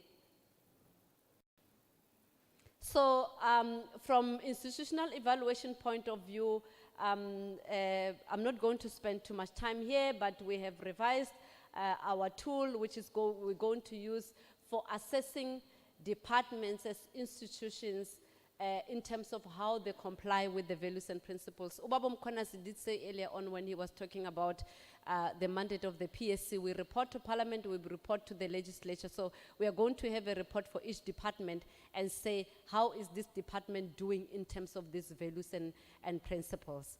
And what we will do, DG, is that we will have first year quantitative evaluations, which means those management practices, we need to see whether they are in place. But the second year, we're going to inject a more qualitative aspect of asking that if you have put mechanism in place to deal with professional ethics, just as an example, are you really ethical environment and so on? One of the things that we found in KZN, for instance, is that when we're working with the police, we found out that policemen we were told they were asking sexual favors from women who came to report cases of sexual offenses. Now we're sitting and say, here is a department that has achieved 100% of financial disclosure. Yet there is a fundamental ethical issue in the department that we're turning a blind eye. That could actually destroy the confidence of our citizens into government. So those are the things that we're going to be looking into. We're going to be putting a more magnifying glass into each and every department to look into those ethical issues in each and every sector beyond the management practices. So those are some of the things that we'll be doing. And really, we're going beyond just ticking the boxes. One of the things, again, that we picked up as we're doing the evaluations, departments were telling us that, but we are not the same. You cannot evaluate DPSA and DPMA and Treasury, for instance, same way as you would evaluate Department of Health that deals with citizens on a daily basis. We listened and we said, no, that's fine. We're going to categorize these principles, the ones governing public administration, into 4 categories. So you have got your professional culture, professional behavior, systems oversight, institutional imperatives. So what we are saying is that if you are in the center of government, like the Office of the Premier and the ones that I've mentioned, we're going to judge you very harshly on systems and oversight. Because when something goes wrong in a province, our first port of call is the Office of the Premier, that how did it happen that things go wrong in Mpumalanga when we have got the Office of the Premier? Similarly, National Treasury, DPME, DPSA. But we'll still measure you on the others. But the weighting, it's going to be more and heavy on systems and oversight. And if you are in health or in social work where you're dealing on daily basis with the citizens, we're going to judge you very harshly again on professional behavior. How do you interact with the citizen on daily basis? And the score is going to be much heavier. But underpinning all of that, again, it will be your founding values. So this is just emphasizing the point again. The values and principles indicate the type of public administration that South Africa aspires to have as espoused in the Constitution. People can say this is very ambitious, but it aims to motivate departments to adhere and embed the values and principles in our daily work. And we hope that we will get somewhere else and really deal with some of the issues that are bothering us. The PSC, as the custodian of good governance in the public service, is of the view that it's a duty of leaders and managers in the public service to ensure that every public servant is aware of their link between their attitude, conduct, and the values and principles articulated in the Constitution in the execution of their daily duties. On that note, ladies and gentlemen, I would like to say thank you.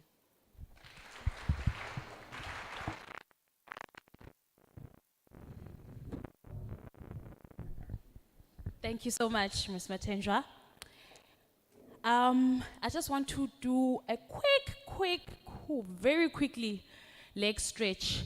I know it was a bit hot when we started, so we might be wearing jackets. Maybe just take off your jackets, maybe hang them on the chair, just relax, and let's not slouch. I mean, this is good practice. In government, we start meetings at 8, we have one lunch time, and then we continue meetings all the way till 6 p.m., 5 p.m., or even later.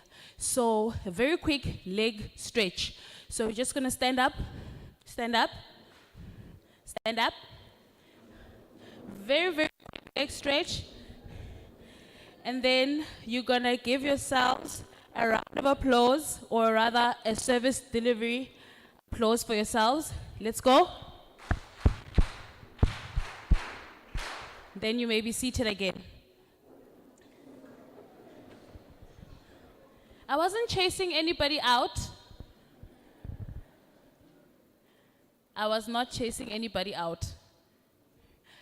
Thank you, Ms. Matendra. That was quite an informative presentation. I think it's quite important to emphasize what Ms. Matendra was basically saying, to say that we need to find a balance between a rules-driven and a value-driven public service. So whilst there are rules and regulations that we need to abide by, that we need to follow in terms of what we do in the public service, but there also has to be the value in it. So we have to also be driven by the values. I mean, the founding values in the Constitution, in Chapter 1 and Chapter 32 of the Constitution, they talk to human dignity, they talk to equality, they talk to human rights, non-racialism, non-sexism, and she made quite crucial examples. Examples of the life Esitimeni, where the judge made in his judgment to say that there was a clear ignorance in compliance to Chapter 10, which is the values and principles. So I think, thank you again, Ms. Matendra, for that informative presentation. So up next, Mr. Get It Done. Okay. Mr. Get It Done is coming back. He will be back quite briefly. So I'm just going to introduce, again, we're going to have Mr. Get It Done up next. He is our motivational speaker. Because also what Ms. Matendra emphasizes that we are public servants, but we are also human. Again, I'm actually tempted to say, Sanibonani TUT. Dumelang TUT. Absheni TUT. I think that's how I was taught.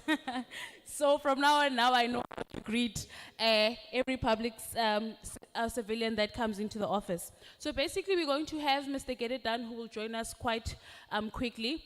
But maybe up next, after Mr. Get It Done, we are going to be having the Provincial Director, who is going to also be presenting to us or trying to assist us in establishing, for instance, what is the difference between Batho Pele principles and the constitutional values and principles?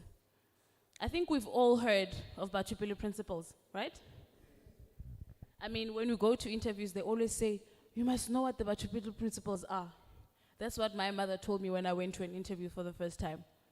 You know, so we need to understand what the difference between the Batho Pele principles are and the constitutional values and principles.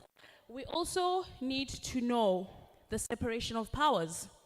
There's the judiciary, there's the executive, there's parliament. So we need to know what the difference between those things, those three are. We also have 3 spheres of government. Do we know that? Okay. So we need to understand the spheres of government, also the allocation of funds or the distribution of funds from where it starts, from the taxpayers. So without further ado, we have Mr. Get It Done with us now. I was told he's quite an excited fellow, so I think we must just be excited with him. That's why I wanted us to have a leg stretch quickly so that our blood can start flowing again. And then I want our hands to hurt again. As Ms. Carol said, we are changing gear now, ne? So let us have a service delivery clap for Mr. Get It Done. Thank you. Sanbolan. Yeah, when I was entering, I heard my name being called as Mr. Get It Down. Let's get it clear. Get it done. Do something each day that gets you closer to your dream. Get it done. That's my personal motto. I have read it written before. I will greet at the end. I love the Lord, everything. At the end, I will greet. I have read it written by a certain lady. Her name is Helen Wellmans.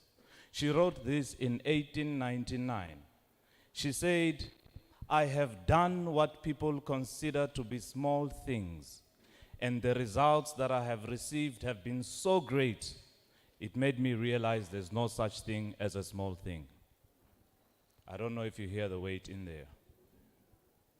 I have heard it written that authors write what they write so that you may know what they know without going through what they went through to know what they know. Did you hear that? I'm saying there's a shortcut. I have also read it written that everything is perfect. You are looking at perfection. Everything is what it is because it is it. If it was not it, it would not be it. Therefore, it has to be it in order for it to be it. So everything is perfect. I am who I am because I am who I am. If I was not who I am, I would not be who I am. Therefore, I have to be who I am in order for who I am to be who I am. Perfect. Well, this applies to each one of us. You know, as I was sitting there, I was getting jealous. I studied here too.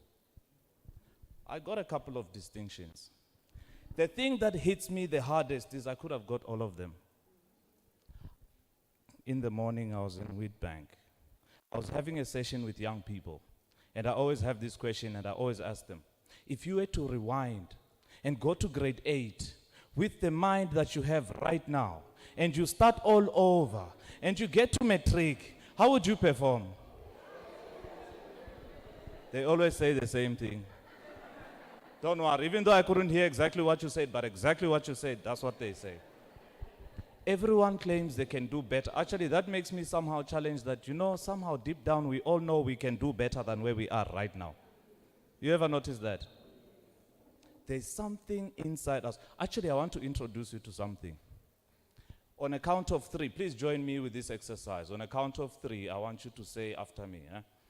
I want you to say, get it done. On a count of 3, ne? All right. Please, carefully, the instructions is twofold. On a count of 3, I want to hear everyone say, get it done. Ne? 1, 2, 3. Get it done. Yes, yes. Let's repeat. 1, 2, 3. Get it done. What? Anything that you desire. Now, I want the very same exercise. I'll count to 3, but this time, I want you to say, get it done, except don't use your mouth. Just say it inside. Ne? You know, like, you understand? I just said it. Ne? Okay, so here's my count. 1, 2, 3. Silently, inside. Ne? Let me try again. 1, 2, 3. Ne? Did you notice that there was actually a voice inside that actually said it, but the lips didn't move and you heard it? Which ears can hear when you are not making a sound? What type of ear is that? Okay, let me say it like this, because the time is little. If I say this word, elephant, do you see the word elephant or the animal, elephant? Okay, I want to make my excuse why I don't have a PowerPoint slide. It's because inside you, you saw elephant, the animal. So it means I can say the things. You create your PowerPoint slide. Ne? See the thing inside. I might just assist you. Everything is perfect. There's a reason why I have to be the person that is here. And actually, you know what has made me feel so good about what I do? Is that even if I'm going to speak to one person, it's always my success story. There is someone who is actually going to pick, even if it's one thing, but something that you can actually pick from this session that you are having. We are speaking about administration of excellence in the public sector. And we are saying some of us are going to look for employment. You know, I always ask people, who do you work for? And then they answer. And then I say, who is your employer? And then they get confused because the answer is supposed to be the same, but it shouldn't. If you are working for whoever you say your employer is, you might be having a problem in getting yourself motivated, because sometimes the people that you work with will make you angry. And imagine in the morning I must go to work and, hey, by the way, James is there. If you are working for your boss, you have a problem. The people that you work for is the ones you left at home and the ones you have in your heart because you have a passion of rendering service. I was told that, oh, well, even you were told. I came in and there was Mr. Dunn has studied at, what's this place again? Okay, so you know where we are. Well, I did that right here. I studied marketing. My parents always ask me, why are you not going to get a formal job? I said, I have found the perfect product to market. May I please be allowed to take orders so that you can see? You understand us.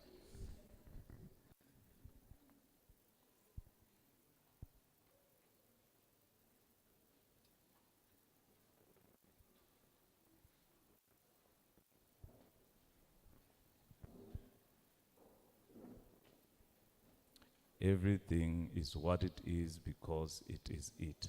If it was not it, it would not be it. Therefore, it has to be it for it to be it. What are you?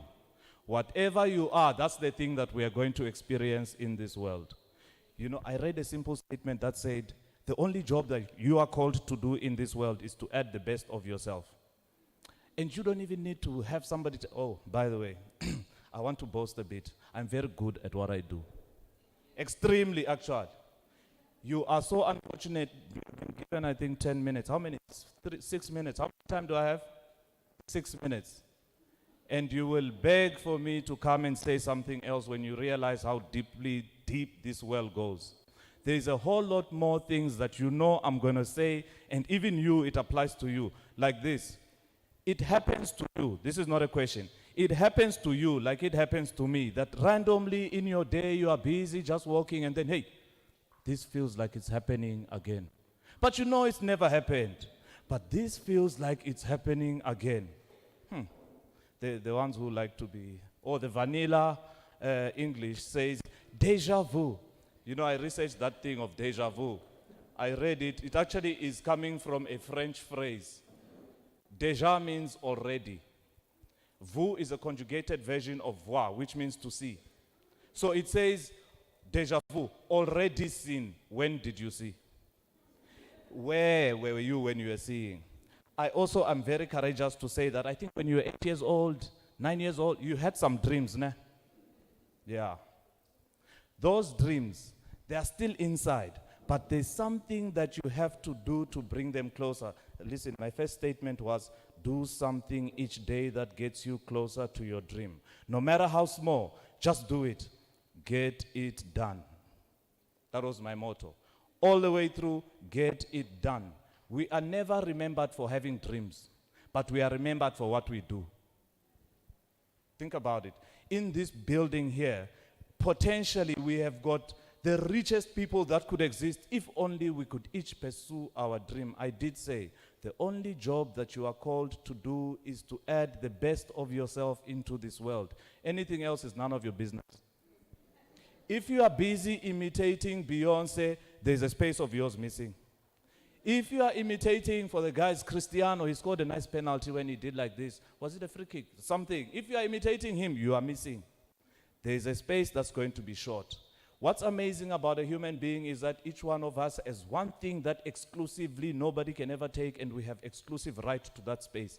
Everything underneath my skin. No one can I'm standing here. I can move. Someone else can stand there, but they're still not standing in the space I'm in because I'm inside here. Let me say it like this. There's a principle of ownership. Né? And that principle of ownership says there's always going to be a separation between the owner and the thing that is owned. Do you understand that? Né? So, for example, this is my microphone. Né? So there has to be me and there has to be microphone. My podium. There has to be podium and there has to be me. But this thing gets complicated that the principle seems to get a bit cloudy when you say my hand, my body. How do you separate the owner and the thing that is owned? Clearly we're owning the body. Né? What or who is that thing that is owning this body? Yeah, no answer. How many minutes do I have left? I feel like stopping so that you realize that, he could have said more, but he stopped. I'm good at what I do. They have done you a certain injustice by giving me 3 minutes to talk to you. You will wish I could speak for longer. Actually, let me tell you a little thing that I have. I went downstairs. I wanted to just say a quick prayer to say, Lord, if there's that one person who needs to hear what I have to say, please make sure that they stop yawning and sleeping, or maybe, I don't know if you are being sexy by doing this, but yeah, please stop them from doing it so that they can pick this thing. I am jealous when I see a student because I keep on saying, my gosh, if I could go back, I think some of the people listening to me right now know, hey, he was my student. I apologize. I could have done better. You know that I could have done better. I do know this from day one. Actually, when I first applied here, they asked me to come in for an entry exam. What is it? Mrs. Vessels and Mrs. Breitenbach was there too. Well, it's Dr. Breitenbach now. I think I did very well in that entrance test. They made me come from so far where I was, and they said, you passed very well. We just wanted to actually see you. Say something in English, because you even got 100 for English. And I said, no, I've got it. And then I unleashed. The only thing I said is, my name is Dan, I'm coming from, I've studied at. And they said, wow, no, you're very intelligent. And my parents actually asked me that, how? That was it. Because it took us like 5 minutes and we hit it off. I think there was chemistry. My mentor. You understand? Quickly, I got my line. You are here because there's a particular seed you have planted. Let me ask this. Do you think when you put flowers or you plant a tree, do they struggle to grow? Grass, does it struggle to grow? Surely you cannot struggle to become what you were meant to be. But it requires action. Whatever it is that you must do, get it done. Do something each day that gets you closer to your dream. No matter how small, get it done. Everything is perfect. A problem is a problem because it has a solution. If it did not have a solution, it would be a complaint.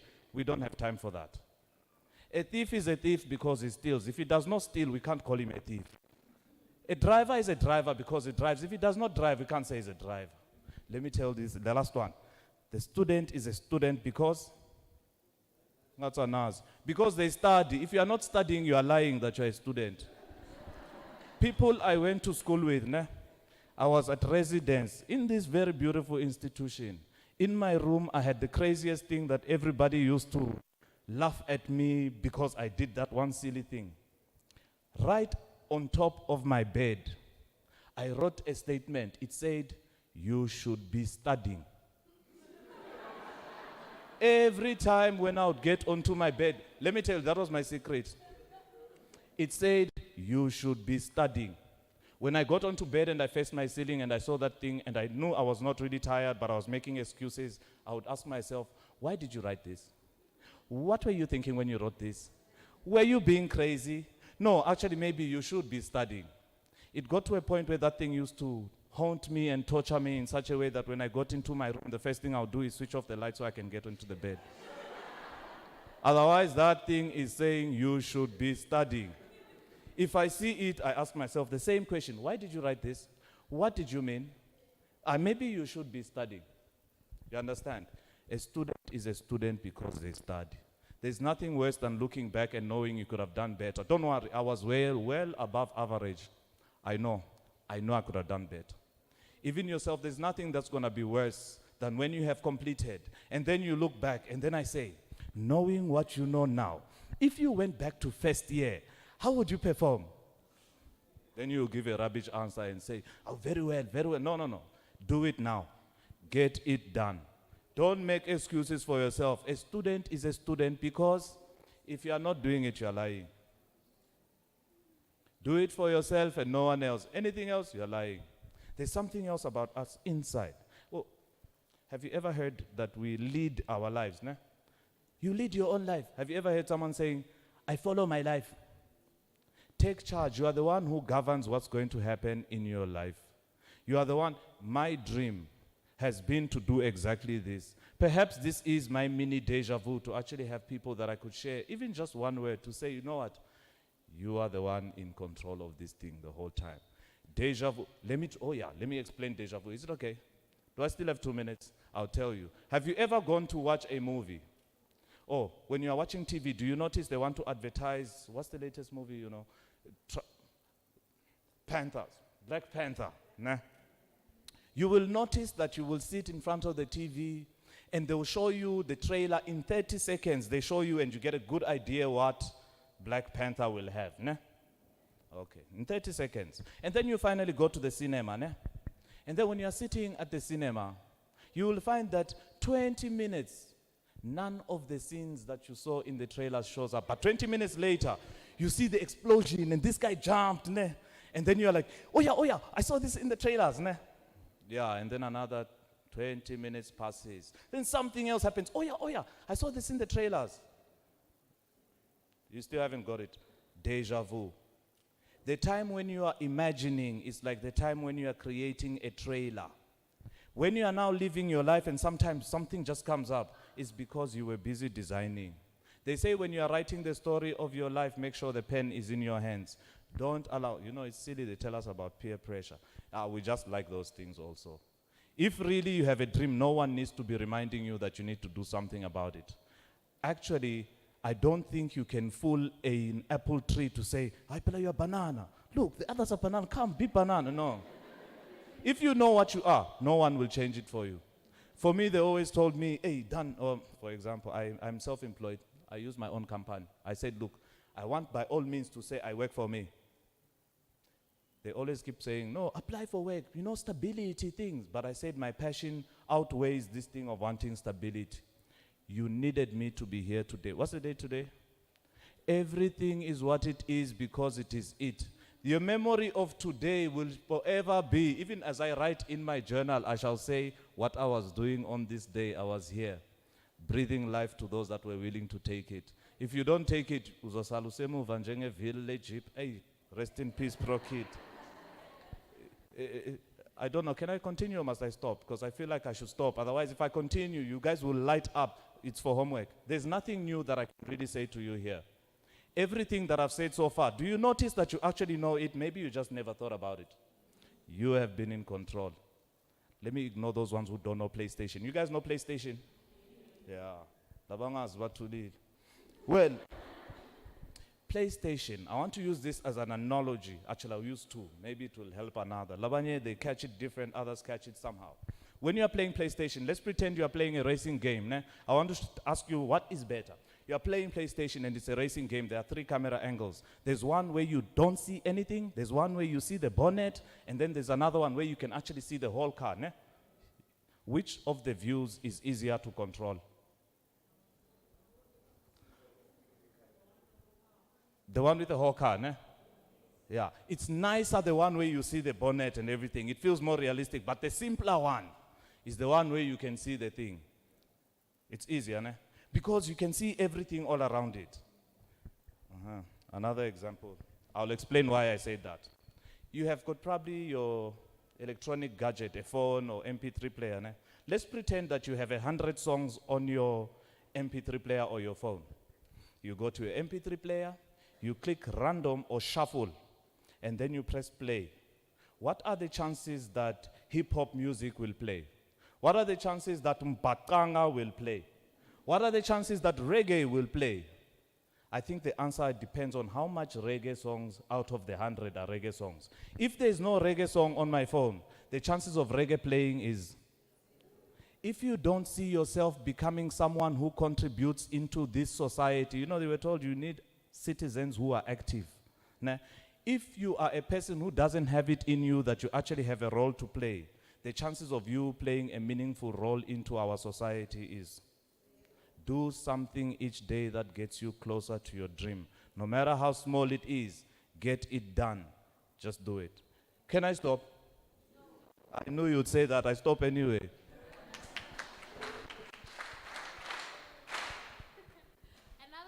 Mr. Get It Done, please. Mr. Get It Done says, do something every day that gets you closer to your dream. And as students, he says we must study. As public servants, we must serve. So I just want to see if you remember his motto. I'll start this side. He said his motto is? Wow, such enthusiasm. Mr. Get It Done's motto is? Okay, let's try this side, where the public servants are. Maybe because they actually love to serve. They are born to serve. Mr. Get It Done motto is? Amen. So, students, I hope we are studying because the government officials are clearly serving. Next, I spoke earlier about Batupili principles. I spoke to you about separation of powers. I spoke to you about constitutional values and principles. With all the presentations that have gone, that have been presented throughout the day, we are going to have a brief discussion shortly after a presentation from our provincial director, Mr. Cameron Lee Jacobs. He will basically bring everything together for us, you know. And I think it's quite crucial, if you do have questions, if you do have comments, just jot them down because we are going to have a discussion after this. I'm going to hand over to Mr. Jacobs, who is very, very passionate about human rights. So he will definitely bring everything together quite appropriately. Thank you. Thank you. Do you guys remember me? I'm the sexy one, right?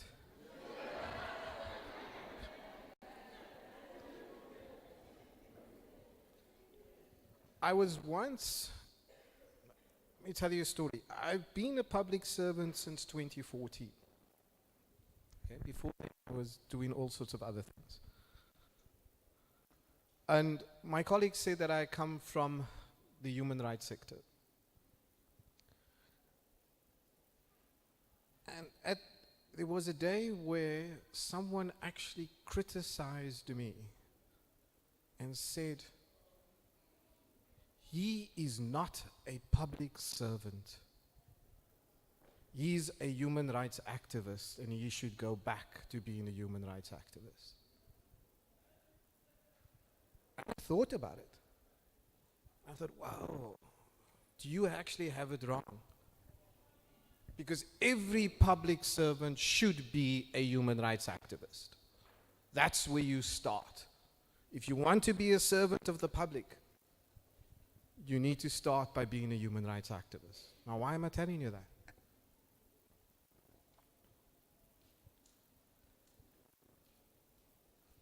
When you look at the constitutional values and principles,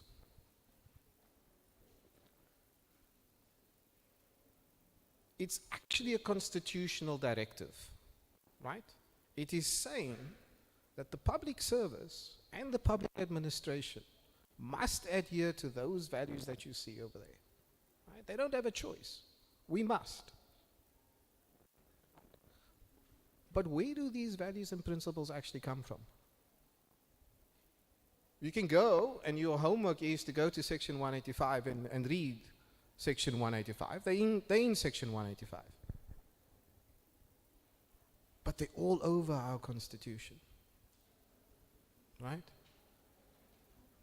Those constitutional values and principles there, you will find them in part in the Bill of Rights.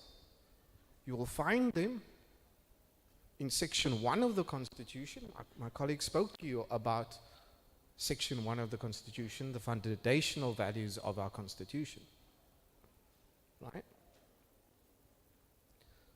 And everything then that we do in terms of those constitutional values and principles is in fact to advance the fundamental values and rights in our Constitution. Section 10 of our Constitution speaks about inherent dignity. When we achieve that over there, we achieve an inherent dignity in section 10 of the Constitution. When that one value speaks about transparency, we need to go to section 33 of the Constitution that speaks about access to information. And I can go on and on. When we say there must be fairness in terms of the values, we're speaking about the right to equality. So, if you want to be a public servant or a public administrator, and you want to adhere to those values and principles, you must be a human rights activist. Because our Constitution is embedded in human rights. But our Constitution is much more than that. It's transformative. It's supposed to, it is intended to aspire us as a nation, as a society, as a people, to a much higher calling. A calling of service, and not just with public servants, public administrators, but all of us here. That we treat each other with dignity, we treat each other with respect, we treat each other with humility. So what does that mean? It means that the Constitution is in fact a value system. Everything in that Constitution, those constitutional values and principles, the foundational values in our Constitution, right? Dignity, equality, freedom, rule of law, speaks about a particular value system that we as South Africans must have and must share and must live. We must eat it, we must live it, we must breathe it, we must drink it, right? That is where the Constitution wants us to be. And I was quite astounded the other day. Let me see, I'm not quite sure exactly when it was, but there was a video, Department of Education, a school learner beating a bus driver, and that happened in, I think, in our province. That is not living the values and principles. That's not living the Constitution. That's not breathing the Constitution.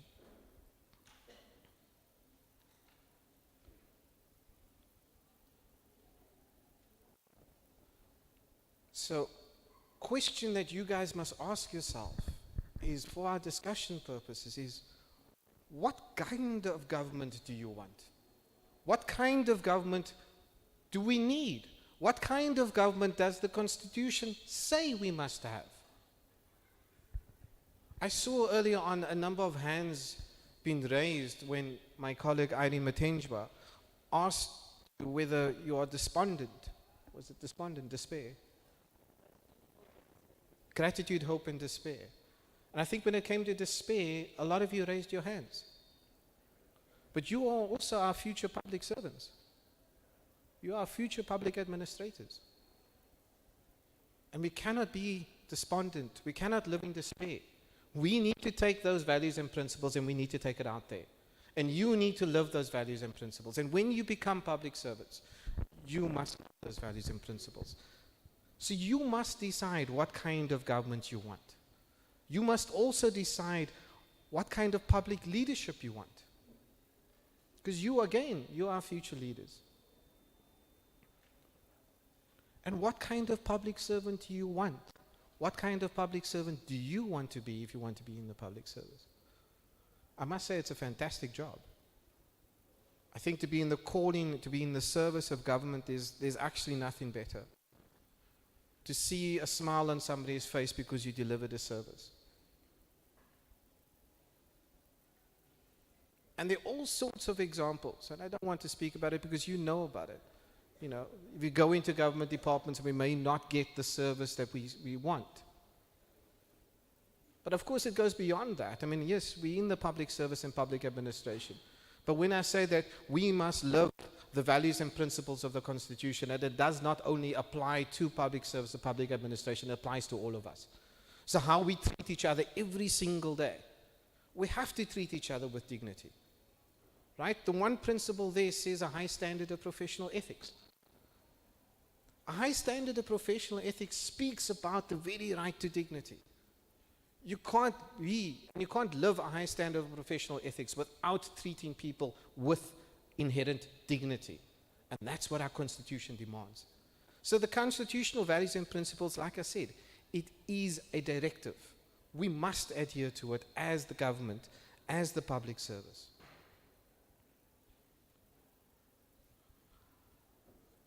Just give me a moment, I want to Google something.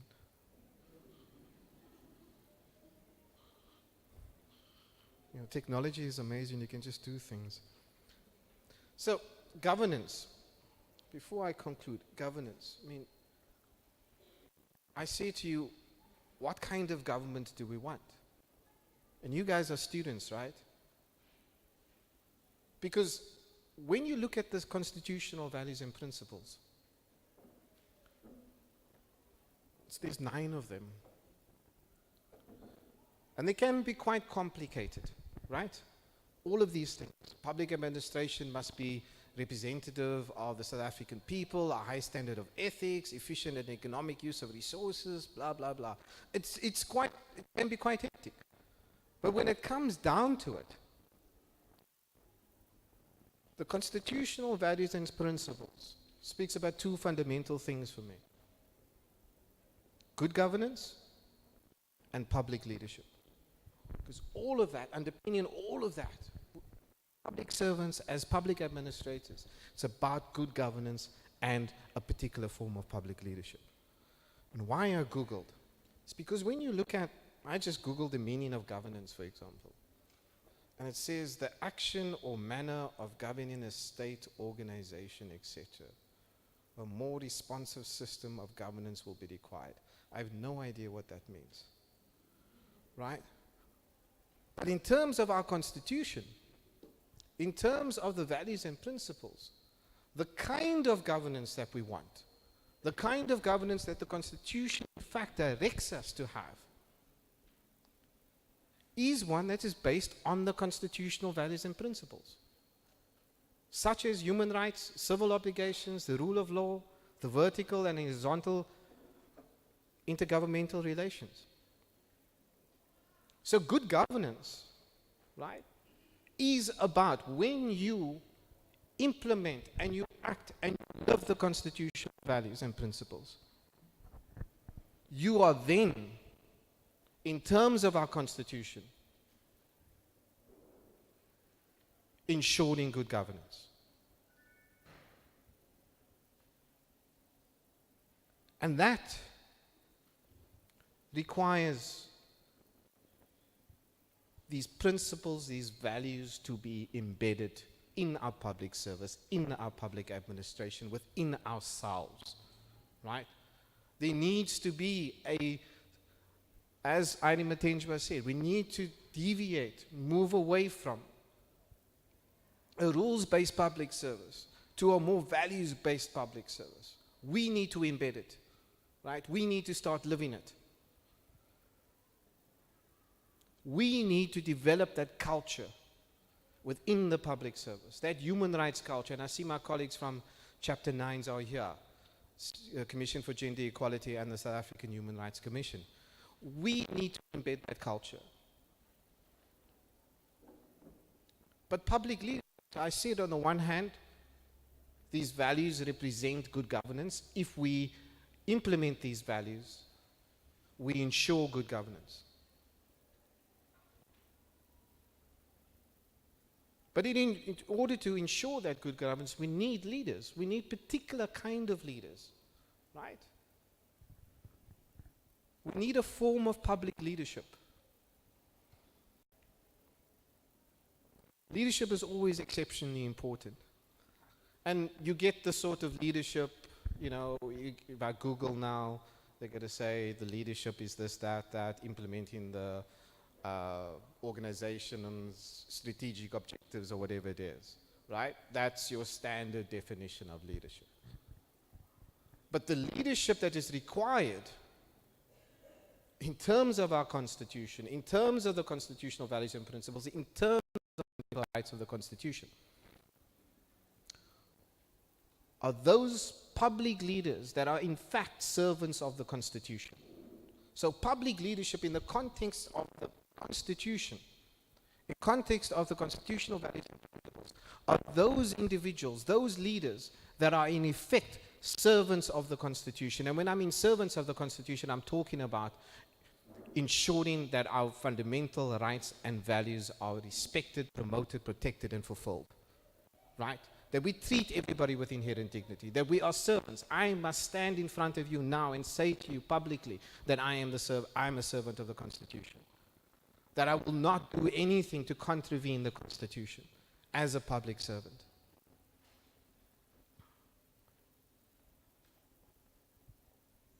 And now I just lost my train of thought.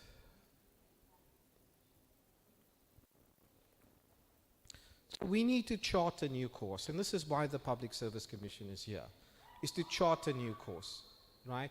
To start encouraging everybody to live these values, to live these principles. So no matter what you heard today from Irene Matenjwa, because she said a mouthful, right? The constitutional values and principles, in effect, speaks about the fundamental values of our Constitution, right? Cornerstone of that is the right to human dignity, and there are a number of other fundamental values. That's the one thing. The second thing The constitutional values and principles is a constitutional directive. We have to do it. We don't have a choice. It is law. It is in our constitution. Thirdly, the constitutional values and principles speaks directly to governance, to the kind of good governance that we want in our country and what the constitution demands. And fourthly, the constitutional values and principles also directs us in terms of the kind of public leadership that we require. And that public leaders, these public leaders, must be servants of the Constitution. I've been told that I have 2 minutes. Without these values and principles, without good governance, without public leadership, we will not be able to implement and enforce and change the culture in our country from a rules-driven to a values-driven public service. So I want to leave you also with that reminder that our Constitution, this Constitution, right, are the values that we must live by. It is a value-based Constitution, right? It's not just a piece of text, but it's value-based. And as future public servants, I encourage you to read the Constitution, read Section 195, so that you can prepare yourself for your interviews with the Public Service Commission. And in closing, just on the interview, when I was interviewed by the Public Service Commission, the very first question that was asked of me, which actually took me aback, was, what is your understanding of ethics and ethical behavior? After 5 years, Ms. Matenjba, I know why now that was the first question that was asked of me. Thank you very much.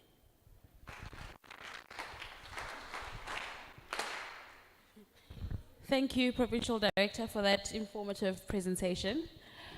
Basically, a roundup of our founding values, which are found Chapter 1, Chapter 32 of the Constitution, as well as our constitutional values and principles, which are found in Chapter 10 of the Constitution. Before I move on, I'd like to just acknowledge Judge Ulafsa, who has just joined us, who will be attending on behalf of Judge President Lekhodi. He's the acting judge of the High Court. Thank you, sir, for joining us. A round of applause, please. So now, because we are here because of the students, I know our CRC seats are full. We have our government officials, we have our beautiful TUT students, we have our leadership here, we have our panelists here that have said a mouthful throughout the day.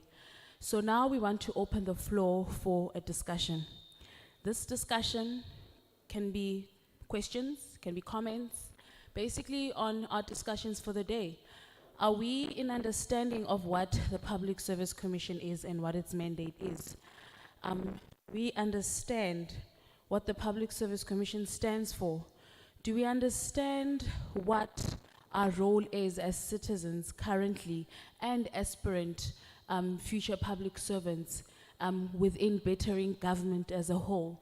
I mean, even Mr. Get It Done indicated, do you, now aspiring to be a public servant, understand exactly who you are working for? Do you still go to work for a salary? Do you still go to work for your boss just to sign the register?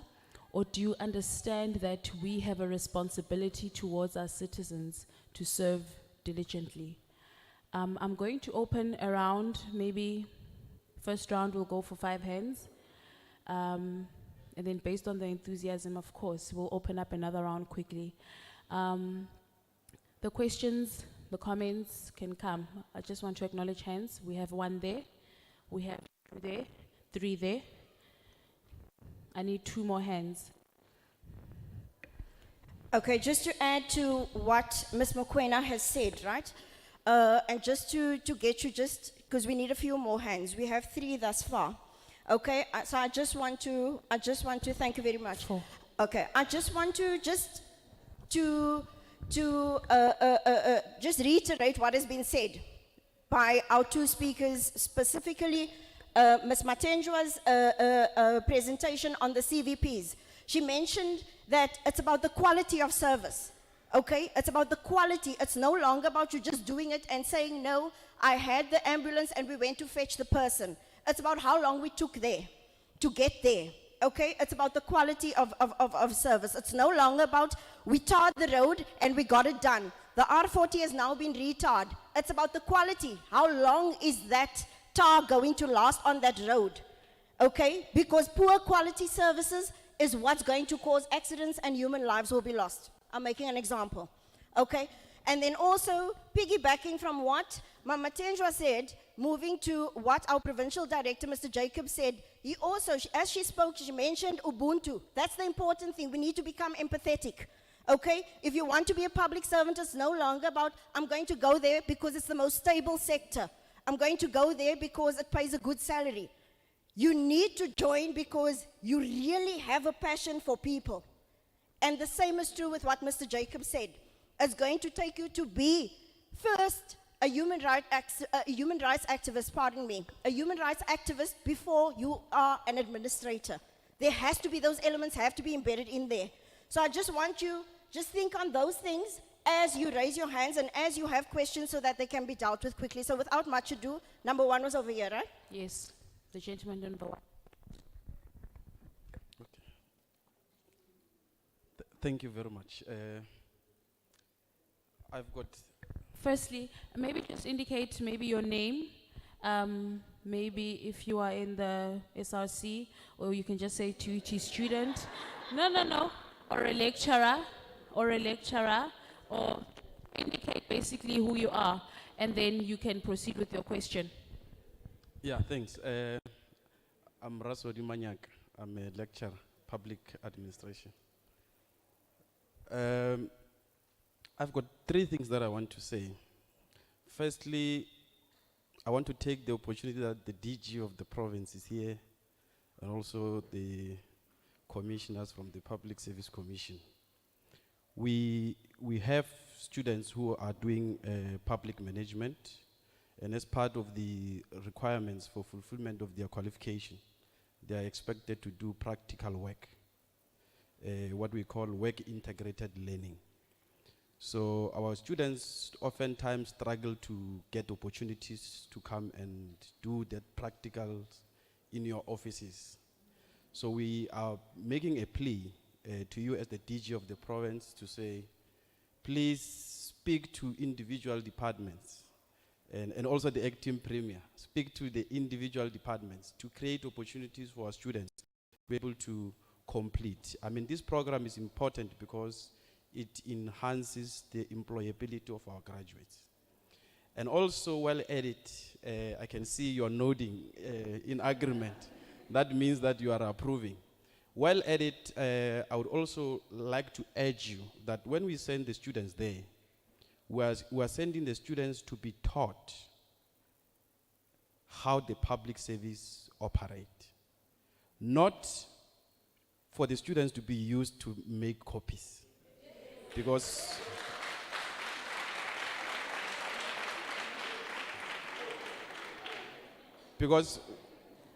those are some of the things that we get when we go and visit students there. And you find that at the end of the program, the student has not learned anything. That was number one. Number two, there was a challenge to us, academics, about when you ask the question, I'm sitting next to this lady, when you ask the question, is there anyone who knows the values and principles? It's a complete silence. I'll tell you why. If today I were to resign and you were told to come and replace me, and then you go to class, I did not do a hand resigned and said, with effective immediately I'm leaving. And then they employ you. Then you come to class and you say, it's in the middle of the semester. Then you ask the students, what have you done so far? The students are likely to say, nothing. I'm saying this because the students that majority of the students who are here are third-year students. Luckily, I started here in 2016, 17, 18. So I started with them from first year. So they will tell you, there's never been a year I've missed telling them about the Section 195, the constitutional values and principles governing public administration. And I always say they must know them like they know the palm of their hand. So, but also,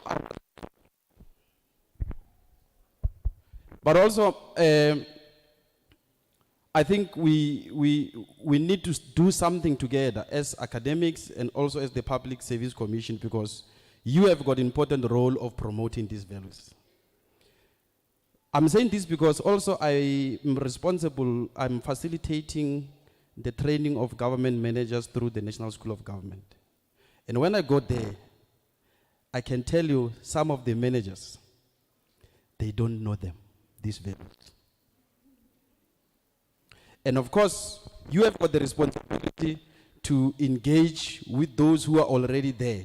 But we have got the responsibility to engage with these upcoming public servants to really understand and internalize the meaning of what is to serve. And then the last thing that I want to say, I want to ask the commission. Do you think, in your opinion, we have the public service that was envisaged in the Constitution? Thank you. That has been noted. That was our first question. If we can just make an appeal for the sake of time, because there's still the ceremonial part of the proceedings that have to take place, and some of our speakers, unfortunately, have to leave because of other commitments that have just cropped up unforeseen. So I just want us, just an appeal. I thank you, sir, for your question, but I'm just an appeal. If we can just limit it at least to 30 seconds for your question, so that the panelists as well can just capture the content of what you are saying and deal with that issue that is relevant to the presentations. We got that? Right. TUT, are you there? Okay.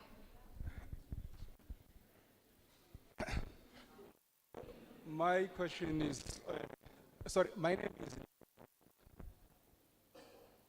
My question is on Ms. Matenja. Specifically, presentation and was mentioning on it was under problem statement.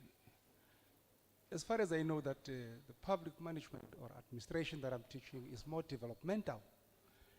And me and Mr. Manyaga were working towards new public management.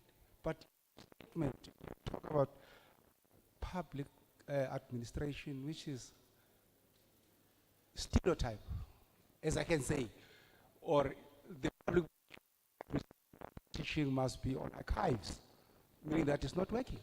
But it's so strange, because what I'm teaching is doing in class is more public management. So I need to do that. Thank you. Thank you, sir. Number 3 was over here. Yeah.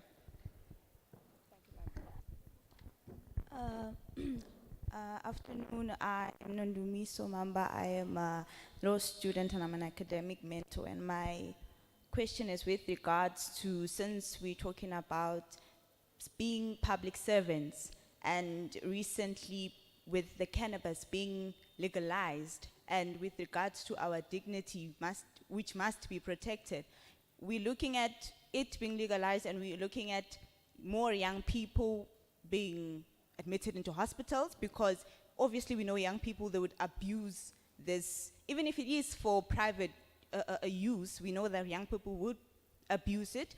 We're looking at more hospital expenses. We're looking at more young people being unemployed and not actually finish studying or furthering their studies. So is it still the legalization of the cannabis? Is it still what we would say the Constitution protecting our values, protecting our dignity, and is it serving the public with it being legalized? Captured, ma'am. Thank you very much. Number 4, Sonia.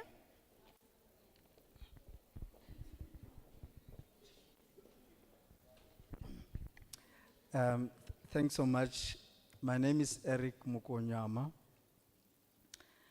I'm a student, but not here. I'm proud to mention that I work for the South African Human Rights Commission, and we have been accommodating students with their experiential training program. Quickly, I want to propose to the leadership and the Public Service Commission. We have been talking about, good governance. But I think the mind, or the narrative should change. Often we're looking at public service as, a government thing.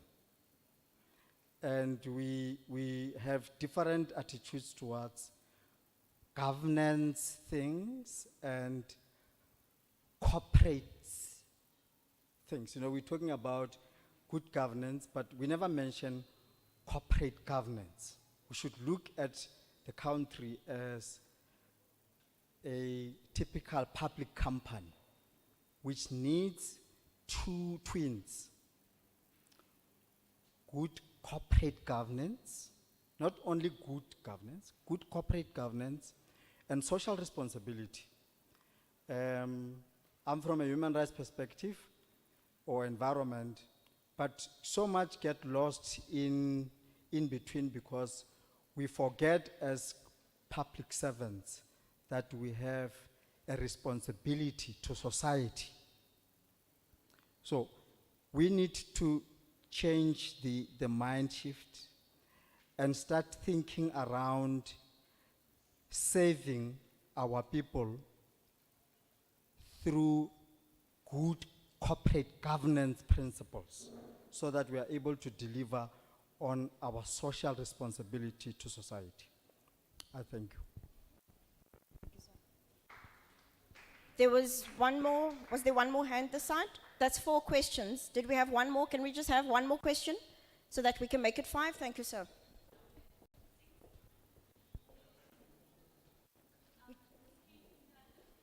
Maybe we request the responses, and then we'll take the other round because we have other hands that have come up. Okay. I will start off with. I hope that was not me. Pardon me. We'll start off with Ms. Matenjwa. She'll respond to any questions relating to the Public Service Commission, and then we'll move to the Director General of Mpumalanga Government Administration, which is Mr. Mohlasedi, and then we'll request Mr. Jacobs to respond to the question regarding the legalization of cannabis in private use. Thank you. Thank you very much, Madam Program Director. So one thing that I asked when I was walking through here, I asked colleagues, how are the students here? Are they vigilant? What is the posture normally when you engage with them?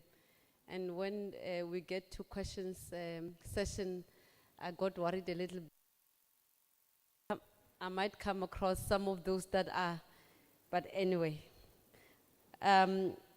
The first set of questions, I think it was more around questions, it was more around suggestions as well, in terms of the practical work DG that we need to make sure that it's afforded to our students, but also that we teach them appropriately.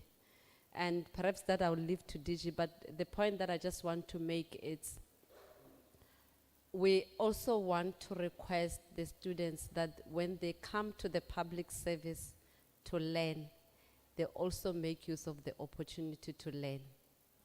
Okay? I'm saying this because of the lack of the teaching on the principles and the values sometimes, and I'm not justifying, please, not at all, I'm not justifying. But you see certain incidents and behaviors where students come through because they believe that I've been to school and therefore I've got an honors degree, I've got a master's degree, tomorrow I should jump in and be a deputy director. Okay? Yet they don't have the experience. they don't submit themselves to learning. So there is this thing that we call a career system in the public service, which we are putting in place. So you need to know this before you can go to the next level and next level. But because by and large we are driven by things like gratification and so on, you walk in, you see this person and you feel like, tomorrow I'm going to be the DG of the province. I've got a master's degree, so what is the difference between me and the DG? In fact, I'm more qualified than him. Why shouldn't I be occupying that position? So I'm just saying those kind of things that, bantwana money figure, submit yourselves to learning. It's very important. At some point in your career, we don't only look into the qualification and the experience, we look into the attributes and the attitudes, because those are the things that we're looking for, whether you can be able to serve. Okay. Yes, we do have managers. I'm disappointed actually that the students said they don't know about Section 195. I must say, because part of the ethics is honesty. You have to be honest and truthful. Okay? So we don't want public servants that are liars. When we ask you tomorrow, where is this submission? And you say, I don't know. So, yeah, but yes, sir, we do have public servants that don't know about these values and principles. It's an omission on our part, and we are taking responsibility. So part of what we are doing today, we are doing it all over the country. We have done it national at UNISA yesterday, and we have also partnered with the National School of Government so that we can infuse in their induction and reorientation program both the level 1 to 12 as well as the senior management services one, so that we can have these things known by the public service. And we are not only engaging those that are coming in, as I said earlier on, we are visiting departments individually, and we are trying to get an opportunity to talk to everybody, from the cleaner right to those that are at the top administration of our department. Do we have the public service that was envisaged by the Constitution? Look, not everything is doom and gloom. We do have public servants that are doing their very best, honestly, and we need to acknowledge those. But at the same time, we have got bad apples. And it is in that the picture of the public service come through, unfortunately. Then we are all painted in the same brush. So I wouldn't really say our public administration is just worse. For instance, if you look in terms of the policies, and look in terms of plans, and in terms of putting systems in place, I think there we have done well, and we need to give credit to the public service. But how we are interpreting and implementing and going about with all of these things, perhaps that's an area where we have got challenges. And doing them for what? Again, we haven't really answered that question.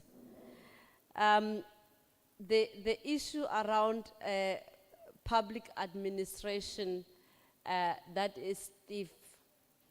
Yes, and I'm happy that I've been challenged on that one. I believe that our public administration, whilst we acknowledge that in certain areas we are doing well, we still believe that our public administration is still stiff. And I want to go back to the very same things that I've indicated. This is not just about the teaching.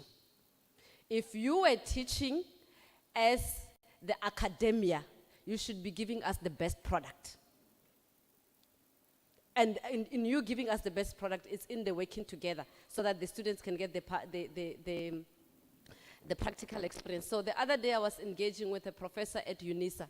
He told me that they have suspended law studies, BProc at, is it VEDS or Cape Town, I can't remember. Because those students were taught, or rather they were found to have been given an exam paper where they had to choose true or false. Now, you can't, in a law environment where you want somebody who will give you an opinion on a particular piece of legislation, who will have to analyze and so on, and you give them a script that say true or false. Then when they come to the public service, we come and we say, can you write, just write. The kids cannot write because the institution has not prepared them appropriately. You get what I'm saying? But go back again about the issue of the public administration, not the academia, the public administration. And public administration here, we're not just talking about the public service, we're talking about all spheres of government, including your public entities, because all those are also governed by public administration principles. When we say we are not developmental, it's because we have not dealt with the developmental challenges that are facing this country. We have not dealt with issues of poverty. We have not dealt with issues of inequality. We have not dealt with issues of unemployment. And for us to be developmental, we have to be capable. Are we capable enough? Do we have the right people? Have the right capabilities? Are we putting in place the kind of policies that really respond to the people's needs? Because that's what a capable and a developmental state is all about. We've got a very good plan. In fact, South Africa is the first country amongst the developing and the developed that came out with a plan, and then we said we're a developmental state. Or else when you look into other countries like your Brazil, your China, your India, and so on, they did it the other way around. They started by looking at the challenges that they're dealing with in their countries, and they said, we're going to deal with this and that, and then they declared themselves a developmental state. I'm not throwing the baby and the bath and the water away, okay? So let's not go to despair. But we need to be honest with ourselves at the same time. And we need to work together so that we can deal with these three issues that are facing our country. Just going back again about this stereotype again, you see the thing that we are battling with is, and I want to go back to the values against the rules and so on, which I said the rules are very important. When we don't know what to do, we hide behind a policy. You get what I'm saying? And you cannot regulate everything in the society. You cannot have a policy for this, for that, for that, for that.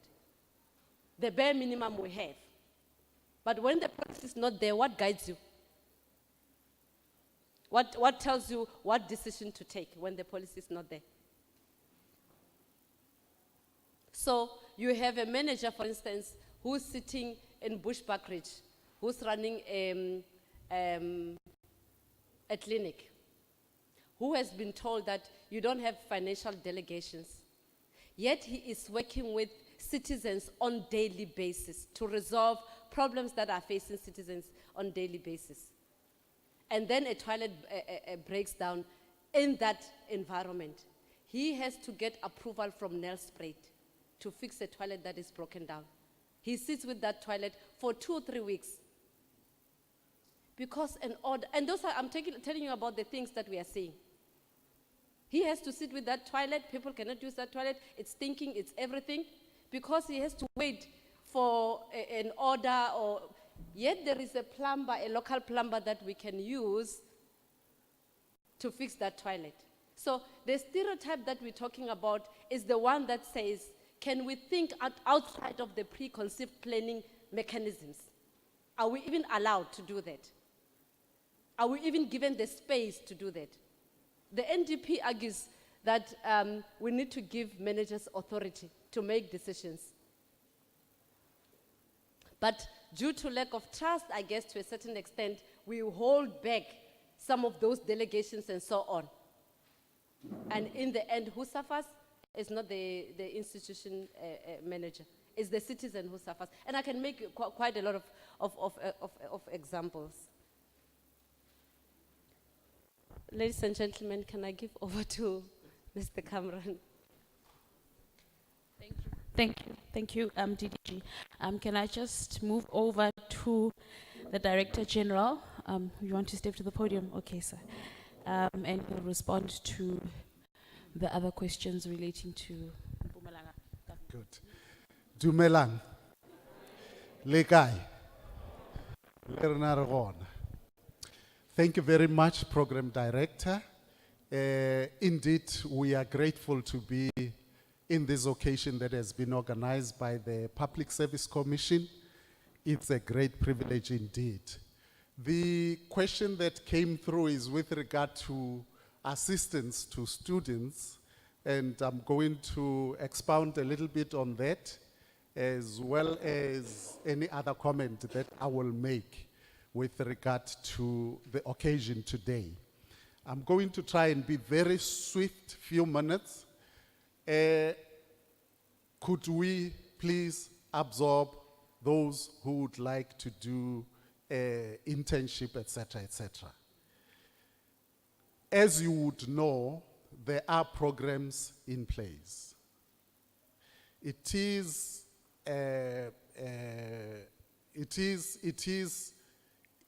compulsory, it is mandatory that government should absorb some of the people that have studied in different areas, and that is why there is a program in place with regard to internship.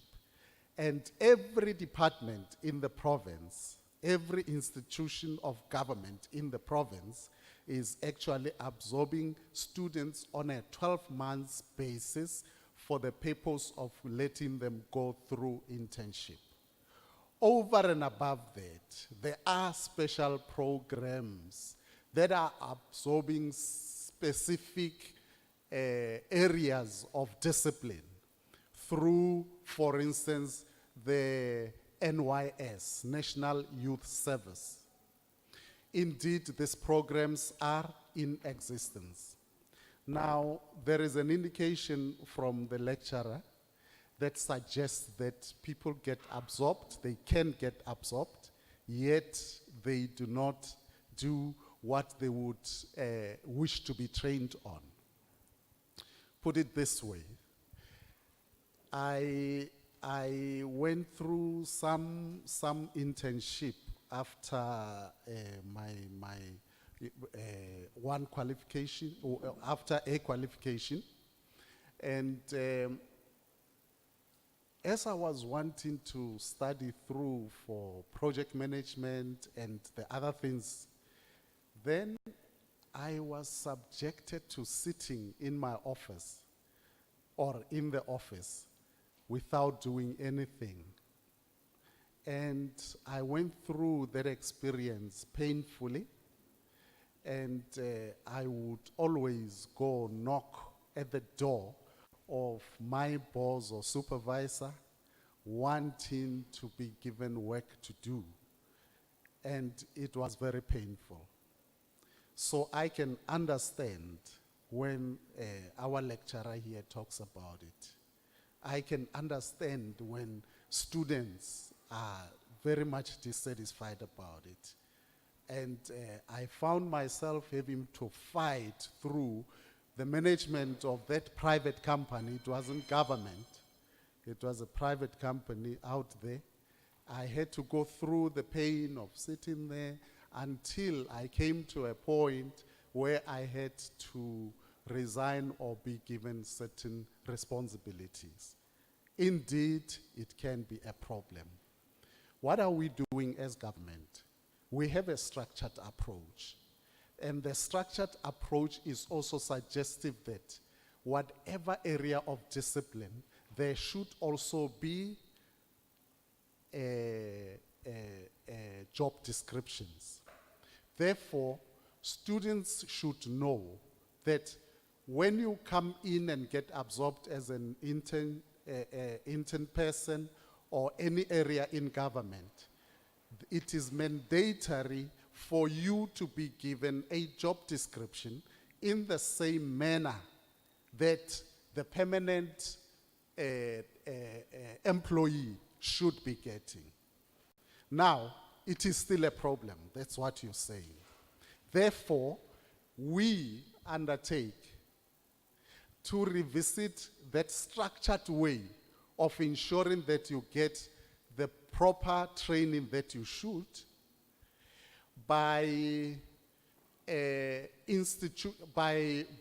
actually not only encouraging but making it mandatory for all departments. We undertake that we're going to call in all the heads of department, and we're going to find a way to actually have it documented in a particular way for the purpose of internship. I don't know if you want to, if you get the difference here. Whereas there are job descriptions in there, we realize that they are not being implemented.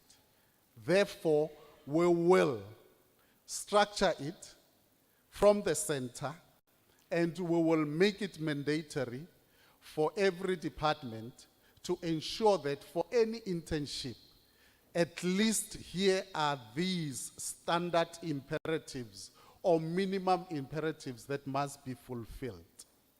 I would say this is an undertaking that we are making over and above what we know is in place.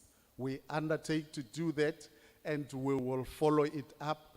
And should there be any problem, we also encourage institutions such as the Tshwane University to actually be in contact with the Office of the Premier through our office if there is any complaint to that effect, so that we can practically be able to implement your request.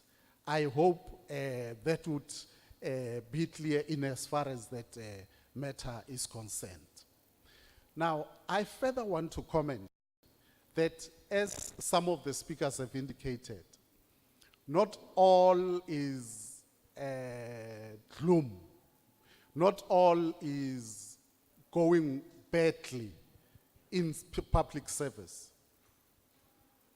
There was that question that included the question of despair, and a lot of people have indicated that they have an attitude that says government is not the place to be, things are not going well. You reminded me of what is being said about property. It is said that the property, the best property that you can get, has got to be based on the question of location. And they come up with a slogan that says, location, location, and location. I want to say today, if you want to make it in life as a student, you've got to have the correct attitude. Attitude, attitude, and attitude. It is appreciable that we seem to be young people who are in despair, probably because of the era in which we are as a country. We are a country in turmoil, we appreciate, but we need to be able to make the most out of it. We need to be hopeful. Otherwise, we are destroying ourselves as individuals. So we've got to have the correct attitude in order for us to be able to move forward. In civil service, there are those who are doing well. In civil service, there are those who are serving people, our people, the right way. There is just this one office that I want to give an example about in Pretoria, Department that deals with pensions. I visited that place not once, wanting to assist the person or so, taking them there. The manner in which those civil servants demonstrated assistance and service to the public, to me, it was something just out of this world. Dear students, I'm saying to you, there are civil servants out there that are doing their part, and you should leverage on that to hope for a better South Africa, rather than always concentrating on the negative. If the negative is 80% or 60%, remember, there is a 5% that is good, and leverage on that. It is unfortunate maybe, but it is also fortunate that this generation is living at a time when our country is going through a lot. But think of your country 50 years down the line, 100 years down the line, and you will begin to create and build up on the hope that we need. We need to think generationally. We need to think beyond what we see today for the sake of our country. In other words, we owe it to ourselves and the country to become patriots of this country. We're so much divided that you, as students, have an opportunity to create the right attitude. Talk about studying. Talk about work ethics. We are not yet there. The majority of us civil servants do not have the correct work ethic. I always talk about it. Work ethic that would want to see things happening, serving our people. But we also shoot ourselves in the foot, in the sense that whenever we think of ourselves as public servants, we are conveying a negative message, and the rest of our communities no longer see the good that should be there. Whatever bad that you see, remember, there is a good in there, and you have a role to play. There's a book written, and that's by the title, Making Africa Work. I would encourage people to read it. You will realize how that indeed we've got to think generationally and get to understand that we might be at a certain level of our building up our patriotism, but we are not yet there. Just to end up a program director, I always say I wish we could introduce what used to be called conscription in the olden days, where we can begin to work on our minds to become correctly disciplined, where we could cultivate the correct ethics, where we would be able to see our country as a place to die for, where if any sports code loses, we can come to the point of crying. Discipline. There is a section of our country where you have good work ethics, especially amongst our white communities. The people have got the correct work ethics, but most of us, black people, we do not have the correct work ethics. We have an opportunity as students to cultivate on that and harvest the correct attitudes and not allow ourselves to be dragged a further down by getting despaired all the time simply because somebody is doing something wrong. We owe it to ourselves to have the correct attitude. Is there internship out there in public service? Go for it. If things are not going right, do what is correct, approach the right people. Let us have it corrected. 100 years down the line, 5 years down the line, we will not be the same. We will have planted into our own community that is South Africa to become a better nation. Thanks.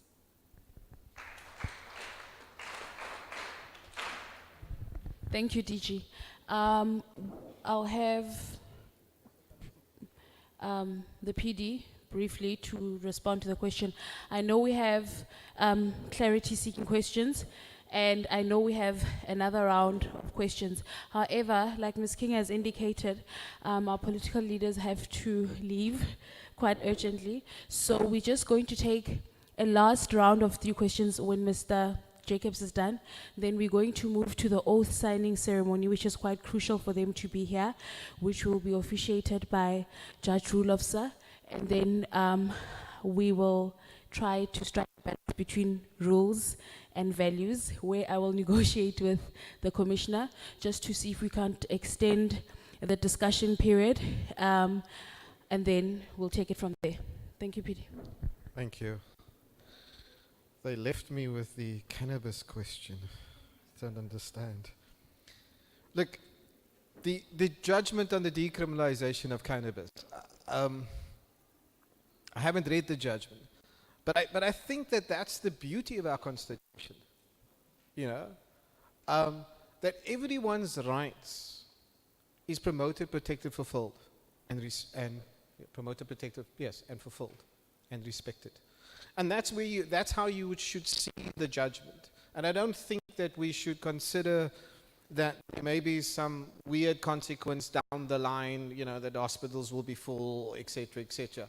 I think that it's incumbent on the government now to, in respect of the Constitution, right, obviously to amend the necessary legislation, but also to regulate the decriminalization of cannabis. So exactly, because the judgment basically said that you can now utilize it and it's decriminalized, so you can utilize it within your private space. So the question, of course, is just how much can you use it? You can't go out and sell it, for example. You can't have a truckload of cannabis because it's not for private use. So I think that we need to sort of celebrate the judgment more than anything else, because again, it's the expression of how our Constitution, in fact, promotes, protects, respects, and fulfills the rights in the Bill of Rights. And we've had other sort of contentious, if you will, judgments in the past, like the sort of termination of pregnancy, for example, or the right to life back in the day in 1995. But we should actually celebrate the judgment rather than necessarily criticizing it. And then the question by the Human Rights Commission about corporate governance versus good governance. No, you're absolutely correct. But when you look at the King 4 report, for example, and you look at how the King 4 report has defined corporate governance, you will see the constitutional values and principles. So it speaks about it, and I can define it very briefly for you. The King 4 report defines corporate governance as the exercise of ethical and effective leadership by a governing body towards the achievement of the following government outcomes: ethical culture, good performance, effective control, and legitimacy. And so it is in fact included in the constitutional values and principles, and I think it's just incumbent on us as the public service and the public administration to make sure that we live those constitutional values and principles. Then I just want to, I know we don't have much time, but sort of burning thing for me about the question about development and new public management. I think that where we need to start, I remember I spoke to you guys about public leadership, public leadership. And public leaders in government need to be transformational leaders in respect of the Constitution, right? But I mean, the important thing, the important outcome that we must deliver as a country, as government, as the public service, as the public administration, is in fact to improve the capabilities of people so that they can become active participants in our society. That is the core of development for me, right? And we don't need to sort of stick to the sort of scientific definition of development, but it's how we improve the capabilities of people. And I was in a radio interview the other day, and I used the example of Department of Human Settlements, where you're not part of the process of building a house because that is what you're supposed to do, is build a house. To build a house means that you're building a community, right? By building a community, you're providing them with the right to dignity. By providing them with the right to dignity, you're being transformational, right? And you're building a country. That is what I'm talking about from a developmental perspective, improving the capabilities of people so that they can shape and participate in our society. And that, hopefully, with the constitutional values and principles, we will get there as a government. I no doubt we will. Thank you. Thank you, Mr. Jacobs. I like the enthusiasm we are getting now. Can I just indicate again that we are just going to have a slight change in the program. I'm going to take another round of 3 questions, which we will jot down. And then we are going to move to the oath signing ceremony. And then we will come back again to the discussion part so that we can make way for our political leaders to rush out quickly for where they have been summoned. So I know we had a question there. We have another question here, and we have the third hand here. Ms. King, please just assist on the floor.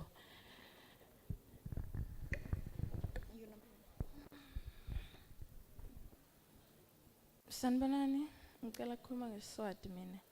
Bengicela ukubuza ukuthi njengoba nisiniyawavakashela lama institutions ema-public services, bengifuna kwathi ukuthi niwavakashela kanganani kangaki mhlawumbe, because you find ukuthi uyaya, you get bad service and then you complain about it, and then 2-3 months down the line you still find the same person lo enda angasiniki service le right. Singakureporta kuphi lokho sireporta njani futhi. Okay, thank you. That was the first question on the second round. So- And for the sake of I'm so sorry. Okay, just to translate what she was saying is just to say that how often do we as the Public Service Commission promote the constitutional values and principles? Because you'll find in some institutions, you will go, government institutions, the service delivery issue is recurring. It's continuously bad. So what are the reporting structures for where you can see, or rather where there is non-compliance with the constitutional values and principles? That correct, ma'am? Okay. The next question was here, the second hand, and then the final one was? Oh, it was the second one and then the third one. Yes, this was two, and the gentleman was the third hand. For now, I have noted all the hands. I have noted all the hands. We will get back to the hands, and we will respond to all the questions that are answered. We just want to get to the oath signing ceremony that will be officiated by the judge, where the MEC and the DG will be expected to sign the pledge. Okay, thank you very much. My name is Tapelo Shonge, the SRC secretary. I'm very honored to have met the judge there. In fact, what I have always wanted to write to the High Court in regarding to the fact that we are seeing a structure being built, that the High Court is being built. And our number one concern is the absorption. We have lost students here who are about to graduate, a number of them. So we are pleading with you to say, may you please consider TUT, because we will have a number of graduate. So it's on the absorption part. That's my pleading. My question now is based on the fact that it is clear on our constitution that we have the right to education, not just education out of the abstract, but the not free education, I mean quality education. My question is, how do we go about obtaining this quality education while we can see that there is a resistance from the government side, which is unreasonable? What mechanism that we can implement in order for us to actually achieve this cause? Thank you very much. Thank you very much, sir. Okay, going on to the third question over here. Thank you very much. My name is Charles Marole. I have only 2-3 questions. But I will first ask, thank you very much, thank you.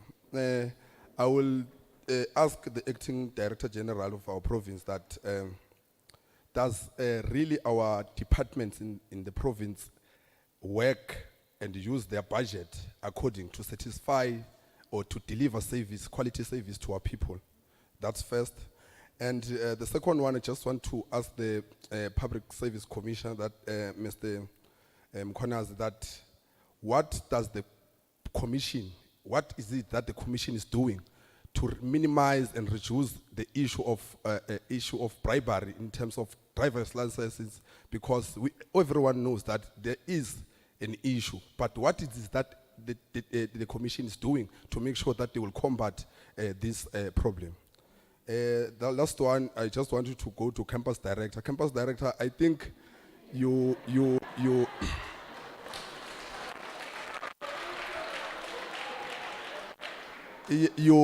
have been listening, campus director, that there's no need that we should wait for Pretoria for everything, even the smaller thing, toilet paper for Pretoria. So we need to discuss this as student bodies, that you get a few powers to make sure that any urgent issue you can solve that particular problem. Thank you very much.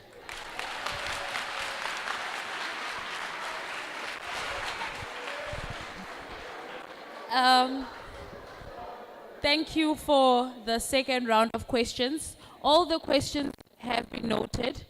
I have confidence in the responses that will be given. However, for now, can we move on to the pledge or the oath signing ceremony, where we will have Judge Rulofsa having a brief presentation on the separation of powers, and then he will officiate the ceremony, and then with the permission of the Commissioner, we will continue with the discussions after the oath signing ceremony. Is that all fine? Okay, thank you. Can we just welcome Judge Rulofsa, please? Can we welcome him properly? Because I don't think if it's a bit dismantled, he'll understand what it is. Can we welcome Judge Rulofsa and give him a service delivery round of applause, please?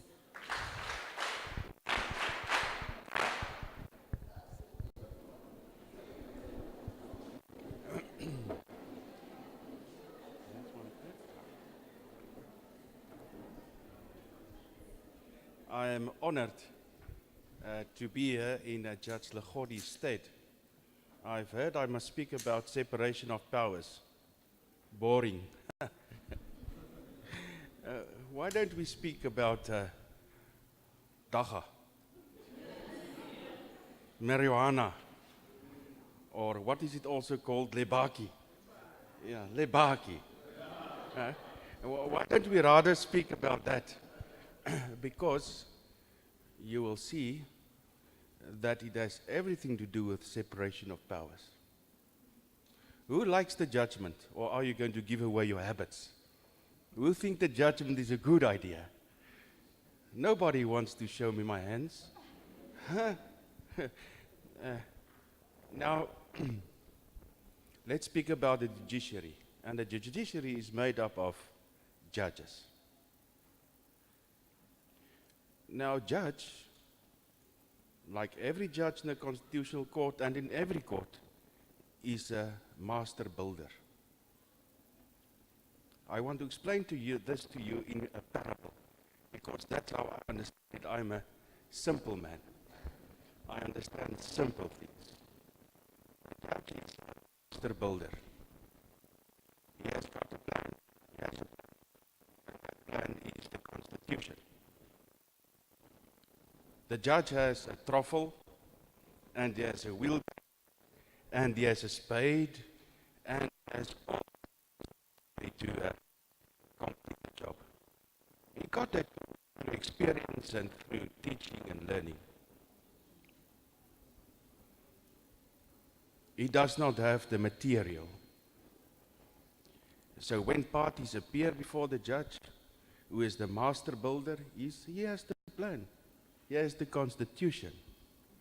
But the people appearing before the judge, the parties, must give him the building material. Because he is expected to build a house. And the house is correct. And the judgment will stand forever, even if it is set aside by appeal. So the judge sits there. He has the plan. He has the... Must I... Is this thing working? So he has the plan, he has the tools, and now he's waiting for the material. Now it's the parties that must give the material. One party must give the bricks, and the mortar, and the sand, and the windows, and maybe the toilets. That is what must be given to the judge. So the blood judge can only work with what he gets. So he has to build a house. Some people will be satisfied with the house. Some people will say it's a beautiful place. And other people will stand back and say, no, it's the most ugly house that they've ever seen. Remember, he has to execute his job with what he has. Now that is where all of us are important, because you as civil servants will be the parties that will have to be the people that give the judge and the judiciary the right material. Let me give you another example. This week and for 2 weeks I had to preside over a trial where 2 young men were accused of murdering a guy who was a very, very, very involved community activist. I thought by myself, well, it must be these 2 men. But at the end of the day, the material I was given, I built the house, and the house was to to acquit them of all charges. So no matter what the judge thinks, he only has the material which he is given to build the house. Now in that case, certain civil servants did not do their job. And because of that, in my mind, 2 people I thought were murderers had to be set free. Now let's talk about the Dagga case. I hear you have not read the Dagga case. I've read it. And you know what happened there? Some institutions, including the state, was unable or did not or failed to provide the court with all the information so that the court could decide that it is better, that it is not necessary to limit the powers of your private rights to privacy. So the judge did not have, and the judges did not have all the material. They had to build a judgment and build a house without all the material. Now some people look at this house that was built and say it's a bad house. And some say, those who like Dagga, it's a good house. But it's not what the judge thinks, and any of those judges think on their own and individually. It's about what was before them, the material they had. Now, it might have been different. If the state organs, I read there about the prosecuting authority and lots of people that had to bring more evidence so that the court could justify the limitation of the right to every citizen of privacy. There was just not enough. Maybe if there had been enough, the judgment would not have been as it was. Now let me end off by getting to separation of powers. I urge you to go and read the judgment, because now the question in everybody's mind is, how much is allowed? And I think the court could have said, well, 110 grams, as it was before, is fine. The court could have done so. It had evidence in front of it. But what did the court do? The court said, no, legislature must now do its job. So there's a prime example of the judiciary not being prepared to go on to venture onto the turf, let's call it turf, of the legislature. Can the court determine policy? No, the court cannot determine policy. Who must determine policy? The executive. All that the court can do is say, executive, please go and do your job. I give you 2 months to design and to bring forth a policy, which must then be followed. So what I'm saying is that while this is on in everybody's minds and a hot topic, Dagga case, there is a prime example of the separation of powers, where a court cannot intervene or get onto the area of the legislature. And so there are many examples of the court not being able to venture on the authority of the executive authority. Thank you very much. We shall then proceed with the signing of the pledge. Thank you. Thank you very much.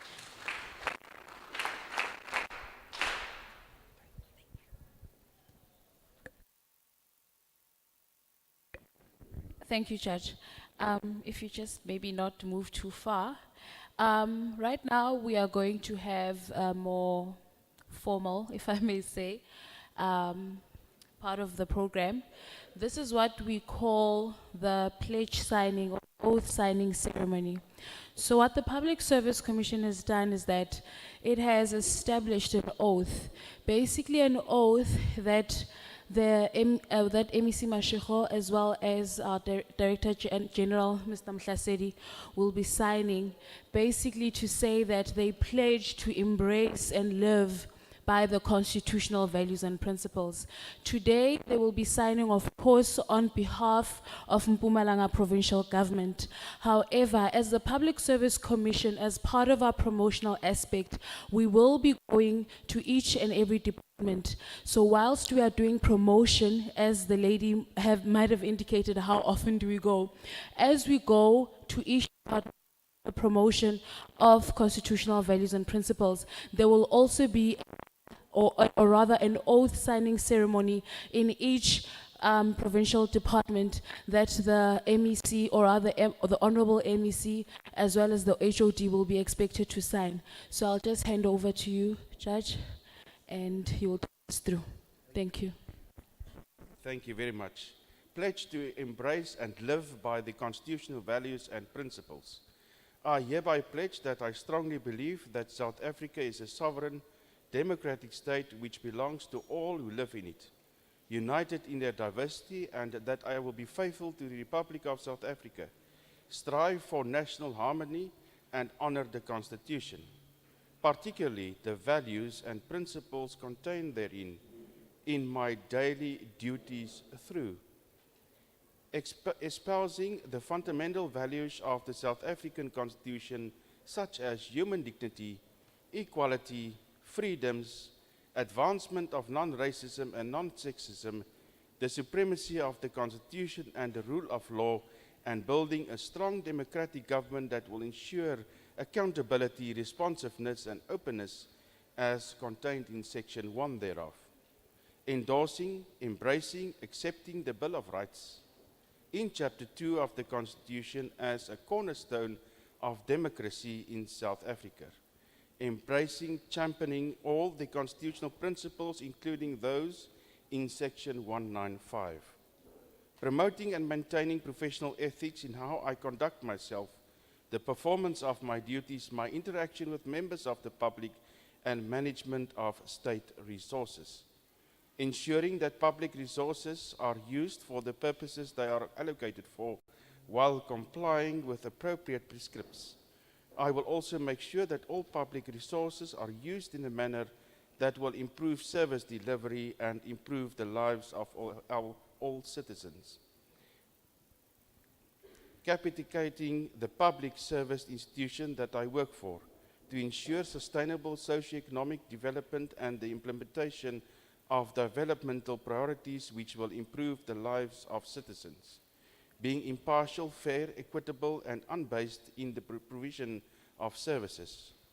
Promoting social cohesion and responsiveness through encouraging the public to actively participate in public policy making and service delivery decisions. Accounting for my actions and result in a transparent manner that will build the trust of citizens. Providing timely, accessible, and accurate information to the public to ensure that they can exercise and or protect their rights, and scrutinize how public institutions are managed and how they perform. Cultivating good human resource management and career development practices that will ensure that government has the capacity to achieve its objectives and aspirations. Establishing a credible and legitimate public service that is free from employment irregularities and representative of the people of this country. Thank you. Who must sign where? Because that's what I'm interested in.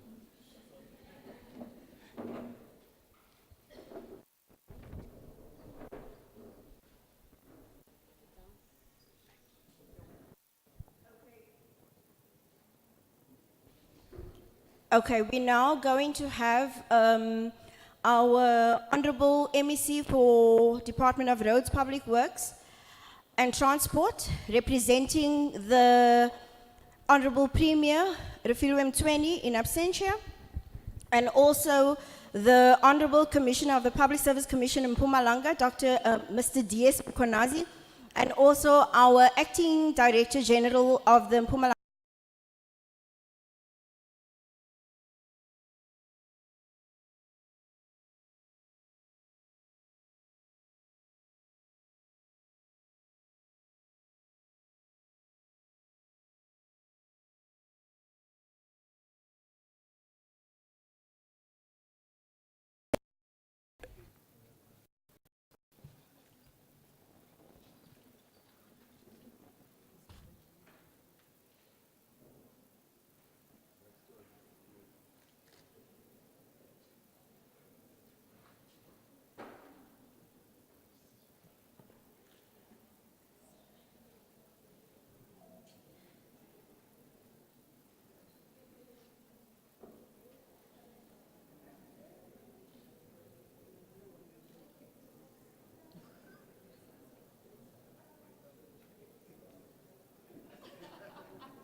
That was a more formal clap.